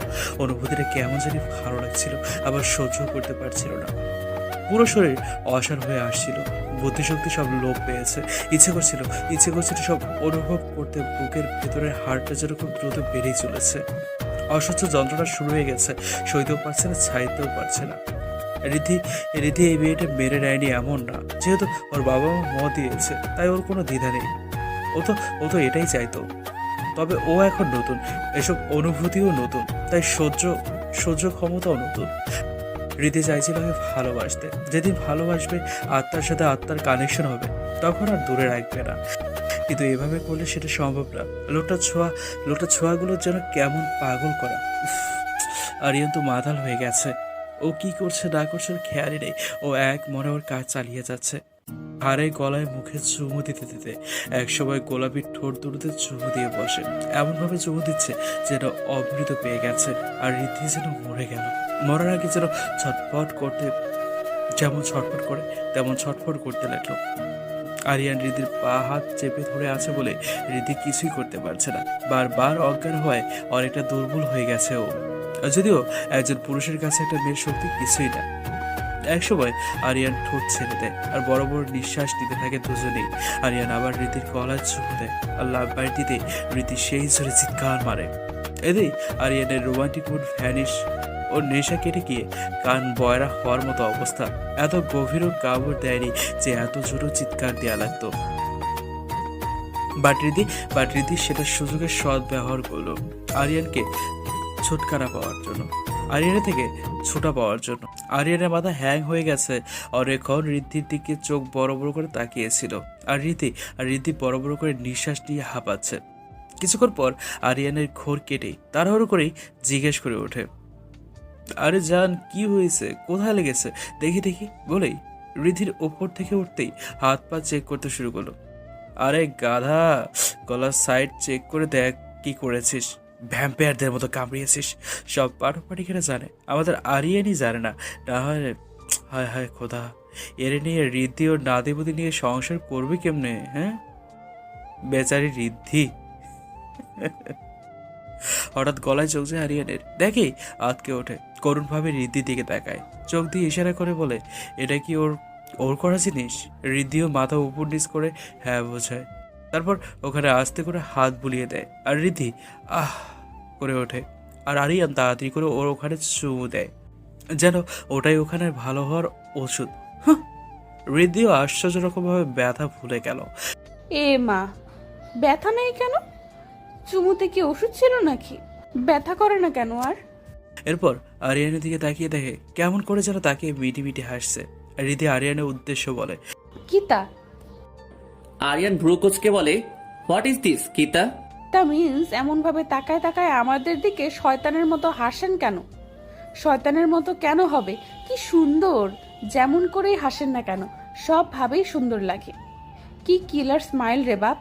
এরে নিয়ে বাইর হওয়া মুশকিল, মেয়েরা দেখলে এর উপর ঝাঁপিয়ে পড়বে। ও মাগো, কেউ যদি সতীন হয়ে আসতে চায় তখন আমার কি হবে? হায় হায়। না না করতে করতে একটু জোরেই বলে ফেলে। আর আরিয়ান আবারও ভ্রুকুচকে তাকিয়ে আবারও মিটি মিটি হেসে বলে, কি গো, এখন নানাকে মনে পড়ছে বুঝি? রীতি মুখ বাঁকিয়ে মনে মনে বলে, শালা খচ্চর আমাকে নিয়ে আবার মজা করে। সরেন, আমি উঠবো, চেঞ্জ করব। এসব করে থাকতে থাকতে আমি হাঁপিয়ে গেছি। আর এমন ভাবে শুয়ে আছেন কেন? ওরে মা, আমি তো চ্যাপটা হয়ে গেলাম গো। আম্মু গো, তোমার মেয়েকে দেখে যেও গো। এ কার সাথে বিয়ে দিলা গো? এই চুপ, অযথা চিল্লাই। যাও, সরে যাচ্ছি, চেঞ্জ করে আসো। আমি তোমার খাবার রেডি করতে বলে আসছি। আরিয়ান শলি রেতি উঠে দৌড় মেরে ওয়াশরুমের কাছে গিয়ে আবারও পিছন ফিরে তাকায়, দেখে যে আরিয়ান এখনো ওর দিকেই তাকিয়ে আছে। তাই আরিয়ানকে ভেংসি দিয়েই ওয়াশরুমের ভিতরে ঢুকে গেট লাগিয়ে দেয়। আর আরিয়ান ওর বাচ্চামো কাণ্ড দেখে হেসে ফেলে। আরিয়ান নিচে গিয়ে মেইডকে বলে খাবার সার্ভ করে রাখতে। আর খাবার সার্ভ করে যেন ওদের খাওয়া শেষ না হওয়া পর্যন্ত ওদের এখানে না আসে বলেই আবার রুমে চলে আসলো। এদিকে আরিয়ানকে বকতে বকতে ওয়াশরুমে যায় রিদ্ধি। আরিয়ানের বাচ্চা, কালা কুচ্চা, গান্ডার, হাতি, জিরাফ, তেলাপোকা, গরু, ছাগল, বিড়াল। না না, বিড়াল না, বিড়াল তো পিচ্ছি, আর ওইটা তো খাম্বা। হাতি একটা। ও মাগো, আমার উপর পুরাই উঠে গেছিল গো। আমার মতো পিচ্ছি বাচ্চাটাকে চ্যাপটা করে দিয়েছিল গো। রিদ্ধি নাদান পিচ্ছি বাচ্চা, তাই না? দেখ, তার কিছুই মনে হয় না। উগান্ডার হাতি, অ্যানাকোন্ডা একদিনের মধ্যে মোর দুনিয়া বদলাই দিল গো। কলেজে কত পোলাকে সাইজ করেছি চুল ছিঁড়ে। এইটা তো হাতের জিরাফ খাম্বা। হিটলার খালি আদেশ উপদেশ দেয় আর কি ধমক দেয় গো। কি পাইছে জান সোনা টোনা মোনা বলে, তোর ভাল লাগে না। তারপর গোসল করে দেখে কাপড় আনতেই ভুলে গেছে। এখন কি হবে? হায় আল্লাহ, কি করবে ভেবে টাওয়ালটা পেঁচিয়ে নিল। বেসিনে আয়না চোখ পড়তে আটকে ওঠে আর দেখে যেখানে কামড় দিয়েছিল ওই জায়গাতেই দাঁতের দাগ বসে আছে, লাল নীল রং ধারণ করেছে। আর ইয়েনের বাচ্চা খাম্বা, আমার কি অবস্থা করলো একদিনেই বলেই ন্যাগামো কান্না শুরু করে দিল। আরিয়ান নিচ থেকে উপরে এসে কিছুক্ষণ বসার পর খুট করে আওয়াজ হলো। আর উপরে আওয়াজের দিকে অনুসরণ করে তাকিয়ে তো কি বলবো ভেবেই পাচ্ছে না। কন্ট্রোল হারিয়ে ফেলেছে। ওর সামনে এখন এরকম না হলেও পারতো। আরিয়ান হা করেই তাকিয়ে আছে। আর রীতি তো সে তো বেমালুম ভুলেই গেছে যে তার রুমে একজন পুরুষও আছে। ভুলবেই মানে কেন, সে তো নিজের বাসায় থাকতো, এমন হতো অনেকবার। ওর রুমে কেউ আসতো না, লক করা থাকতো বলে কোনো প্রবলেম ছিল না। কিন্তু এটা তো এখন আর একার রুম না। তবুও তার যদি মনে এসব ধারণা থাকতো তাহলে ভুলেও বের হতো না ওয়াশরুম থেকে। যেমন ভুলেছে তেমন বুঝবে এখন ঠেলা। তাতে আরিয়ানের হয়েছে অবস্থা টেলা মেলা। কি সাংঘাতিক! রীতি বিড়বিড় করতে করতে টাওয়াল দিয়ে চুল মুছতে মুছতে গেট খুললো। বড় ওয়াশরুম রে ভাই, বড় লোকদের আবার বড় লোকই কারবার। বাহির তো প্রাসাদ, তাহলে তো বাথরুমও সুন্দর হবেই। গোসল করার জায়গায়, হাগু করার জায়গা, মুখ ধোয়ার জায়গা এত সুন্দর করে কেউ? কাজ বাদ দিয়ে তো এইসবেই নজর যাবে। ছি রিদ্ধি, ছি, কি নোংরা কথাবার্তা বলিস। না, দিন দিন তোর অবনতি হচ্ছে না, বলার বাইরে। ইয়াক! কিন্তু ও মা গো মা, বাথরুম তো না, যেন একটা মাঝারি আকারের একটা ঘর। বাথরুমটা দেখলেই তো ওতে শুয়ে কয়েকটা ফটফট ফটো সেলফি তুলতে ইচ্ছে করছিল। ওই গন্ডারটার চয়েস কোয়ালিটি খুব ভালো আছে, শুধু আমার বেলায় ভালো না, একদম বাজে। ওর জন্য তো চুটকি বাজালেই রাজকন্যার লাইন লেগে যাবে। তা না করে আমার মতো খ্যাতকে পছন্দ করলো। হাও! রিদ্ধি চুল মুছতে মুছতে ওর বক বক শেষ হলে উপরের দিকে মাথা তুলে তাকিয়ে শক্ট খায়। এত শক্ট খাইছে যে ও ভুলেই গেছে ওর এখন পালানো উচিত। আরিয়ান রিদ্ধির এই অবস্থা দেখে ভুলেই গেছে যে ওর কি করা উচিত। ও তো ঘোরের মধ্যে রিদ্ধির দিকে এক পা দুপা করে এগিয়ে যাচ্ছে। তার সামনে যে পরি সদ্য ভেজা শরীরে এক স্নিগ্ধতা ছেয়ে আছে। কোমর ছাড়িয়ে যাওয়া সে চুল থেকে টুপটুপ করে পানি পড়ছে, চোখে মুখে এখনো পানি লেগে আছে। ভয়ানক সুন্দর লাগছে এখন। আরিয়ানের এখন রিদ্ধিকে একটু ছোঁয়ার জন্য হাত নিষ্পিস করছে, কন্ট্রোল করার জন্য। একবার চোখ বন্ধ করে জোরে জোরে নিঃশ্বাস নিল, মাথা চেপে ধরে কন্ট্রোল করেও আর পারল না। কন্ট্রোল হারিয়ে আগাতে লাগলো সে। রিদ্ধি চোখ বড় বড় করে তাকিয়ে আছে, কি করবে ভেবে পাচ্ছে না সে। তারপর চোখ গেল বেডের উপর। সেখানে ওর জন্য বিভিন্ন কাপড় রাখা আছে, salwar kameez, sari, tops, gown, T shirt, skirt, সব ধরনের ড্রেস, সব। আজীব, এতগুলো আনার কি দরকার ছিল? মার্কেট কি উঠায় না আসছি নাকি? হ্যাঁ, এসব না ভেবে রিদ্ধি গায়ের টাওয়ালটা ধরে দিল দৌড়। আরিয়ান প্রথমে বুঝতে পারেনি, পাশ কাটিয়ে চলে যাওয়ার পর বুঝলো। রিদ্ধি যখন একটা সালোয়ার কামিজ নিয়ে আবার দৌড় দিবে তখন আর পারল না, কারণ তার আগেই খপ করে আরিয়ান ধরে ফেলেছে রিদ্ধিকে। রিদ্ধির হাত থেকে কাপড়গুলো পড়ে গেল।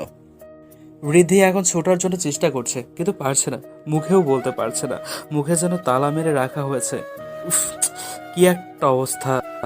আরিয়ান রিদ্ধির হাত দুটো পিছনে ঘুরিয়ে এক হাত দিয়ে চেপে ধরো। তারপর রিদ্ধির মাথার পিছনে দিয়ে গলা নিয়ে চুলের ভেতর হাত দিয়ে চুল আঁকড়ে ধরে আরো কাছে টেনে আনলো। তারপর চুলে মুখ গুজলো। রিদ্ধির অবস্থা এখন ছেড়ে দে মা, পালিয়ে বাজি। আরিয়ান রিদ্ধির চুলের শরীরের মিষ্টি সুবাসে যেন আরো বাদাল হয়ে যাচ্ছে। গালে মুখে গলায় ঘাড়ের সব জায়গায় নাক ঘষছে আর ঠোঁট ছোঁয়াচ্ছে। রিদ্ধি থর থর করে কাঁপছে, মনে হচ্ছে যেন ওর মির্গির ব্যারাম হয়েছে। আরিয়ান উঠে রিদ্ধিকে 1 ইঞ্চি দূরত্বে রেখে তার নজর ঠোঁটের দিকে স্থায়িত্ব করলো। রিদ্ধি জোরে জোরে নিঃশ্বাস নিচ্ছে আর তার ঠোঁট দুটো অসম্ভব পরিমাণে কাঁপছে, যেটাই আরিয়ানকে আরো আকর্ষিত করছে। আরিয়ান সহ্য করতে না পেরে ছট করে রিদ্ধিকে টেনে ঠোঁট বসালো, কিন্তু বেশিক্ষণ স্থায়ী রাখতে পারলো না, কারণ তার আগেই বাগড়া বসিয়ে দিল। মেয়ের নিচ থেকে চিল্লাচ্ছে খাবার ঠান্ডা হয়ে যাচ্ছে তাই। তবুও আরিয়ান না শোনার ভান করে তার কাজ চালিয়ে যাচ্ছে, কিন্তু রিদ্ধি অনেক মুচড়ামুচড়ি করছে। তাই চোখ খুলে রিদ্ধির দিকে তাকিয়ে দেখে রিদ্ধি চোখ বড় বড় করে তাকিয়ে আছে।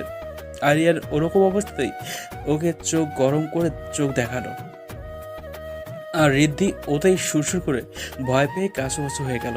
আরিয়ান তার কাজ আরো কিছুক্ষণ চালিয়ে গেল, আর অমৃতের মতো বৃষ্টির স্বাদ মন ভরে নিয়েই ছাড়লো, তবেই ছাড়লো। তারপর গাড়ির কাছে ফিসফিস করে বলল, আমার সামনে আর এইভাবে কখন আসবা? আসলে এমনই হবে। অবশ্য আমার ভালোই হবে, বউকে একটু আদর করতে পারবো। ছোটখাটো আদর অবশ্য তুমি না চাইলেই আমি করব, ওতে তুমি বাধা দিতে পারবে না। আমারটা আমি আদায় করেই নিব। তারপর কানের লদিতে কামড় দিয়ে একটা চুমু দিয়ে ছেড়ে দিল। রিদ্ধি যেন এতক্ষণে জীবন ফিরে পেল। এতক্ষণ ওর দম বন্ধ হয়ে আসছিল। তারপর আরিয়ানের দিকে তাকিয়ে বড় বড় নিঃশ্বাস নিয়ে হাতের উল্টো পিঠ দিয়ে ঠোঁট মুছে নিল, কিন্তু এতেই আরিয়ান বিগড়ে গেল। এই ঠোঁট মুছলে কেন? তুমি আমার ঠোঁটের ছোঁয়া মুছে ফেলছো। খবরদার, এরপর আর কোনোদিন এমন করবে না ভুলেও। রিদ্ধির ঠোঁট মুছে ফেলায় আরিয়ান আবার ঠোঁটে অল্প কিছুক্ষণ চুমু খেল। এবার মুছলে আমি আর ছাড়বো না কিন্তু। আরিয়ান মুচকি হেসে বলল, যাও রেডি হয়ে এসো, আর বেশিক্ষণ থাকলে কিন্তু বেশি কিছু করে ফেলতে পারি। এবার রিদ্ধির কপালে আরিয়ান চুমু দিয়ে বের হয়ে আসলো। রিদ্ধি তো এতই শক্ট খাইছে যে বোবা হয়ে গেছে। হ্যালো বন্ধুরা, আমি প্রিয়াঙ্কা বলতেছি। তোমরা সবাই আশা করি ভালো আছো, আমিও তোমাদের দোয়ায় ভালো আছি। তো বন্ধুরা, সবাই আরকে তামিম চ্যানেলটা সাবস্ক্রাইব করে দিও। আর হ্যাঁ, ভিডিওটির নেক্সট পার্ট খুব তাড়াতাড়ি আসবে।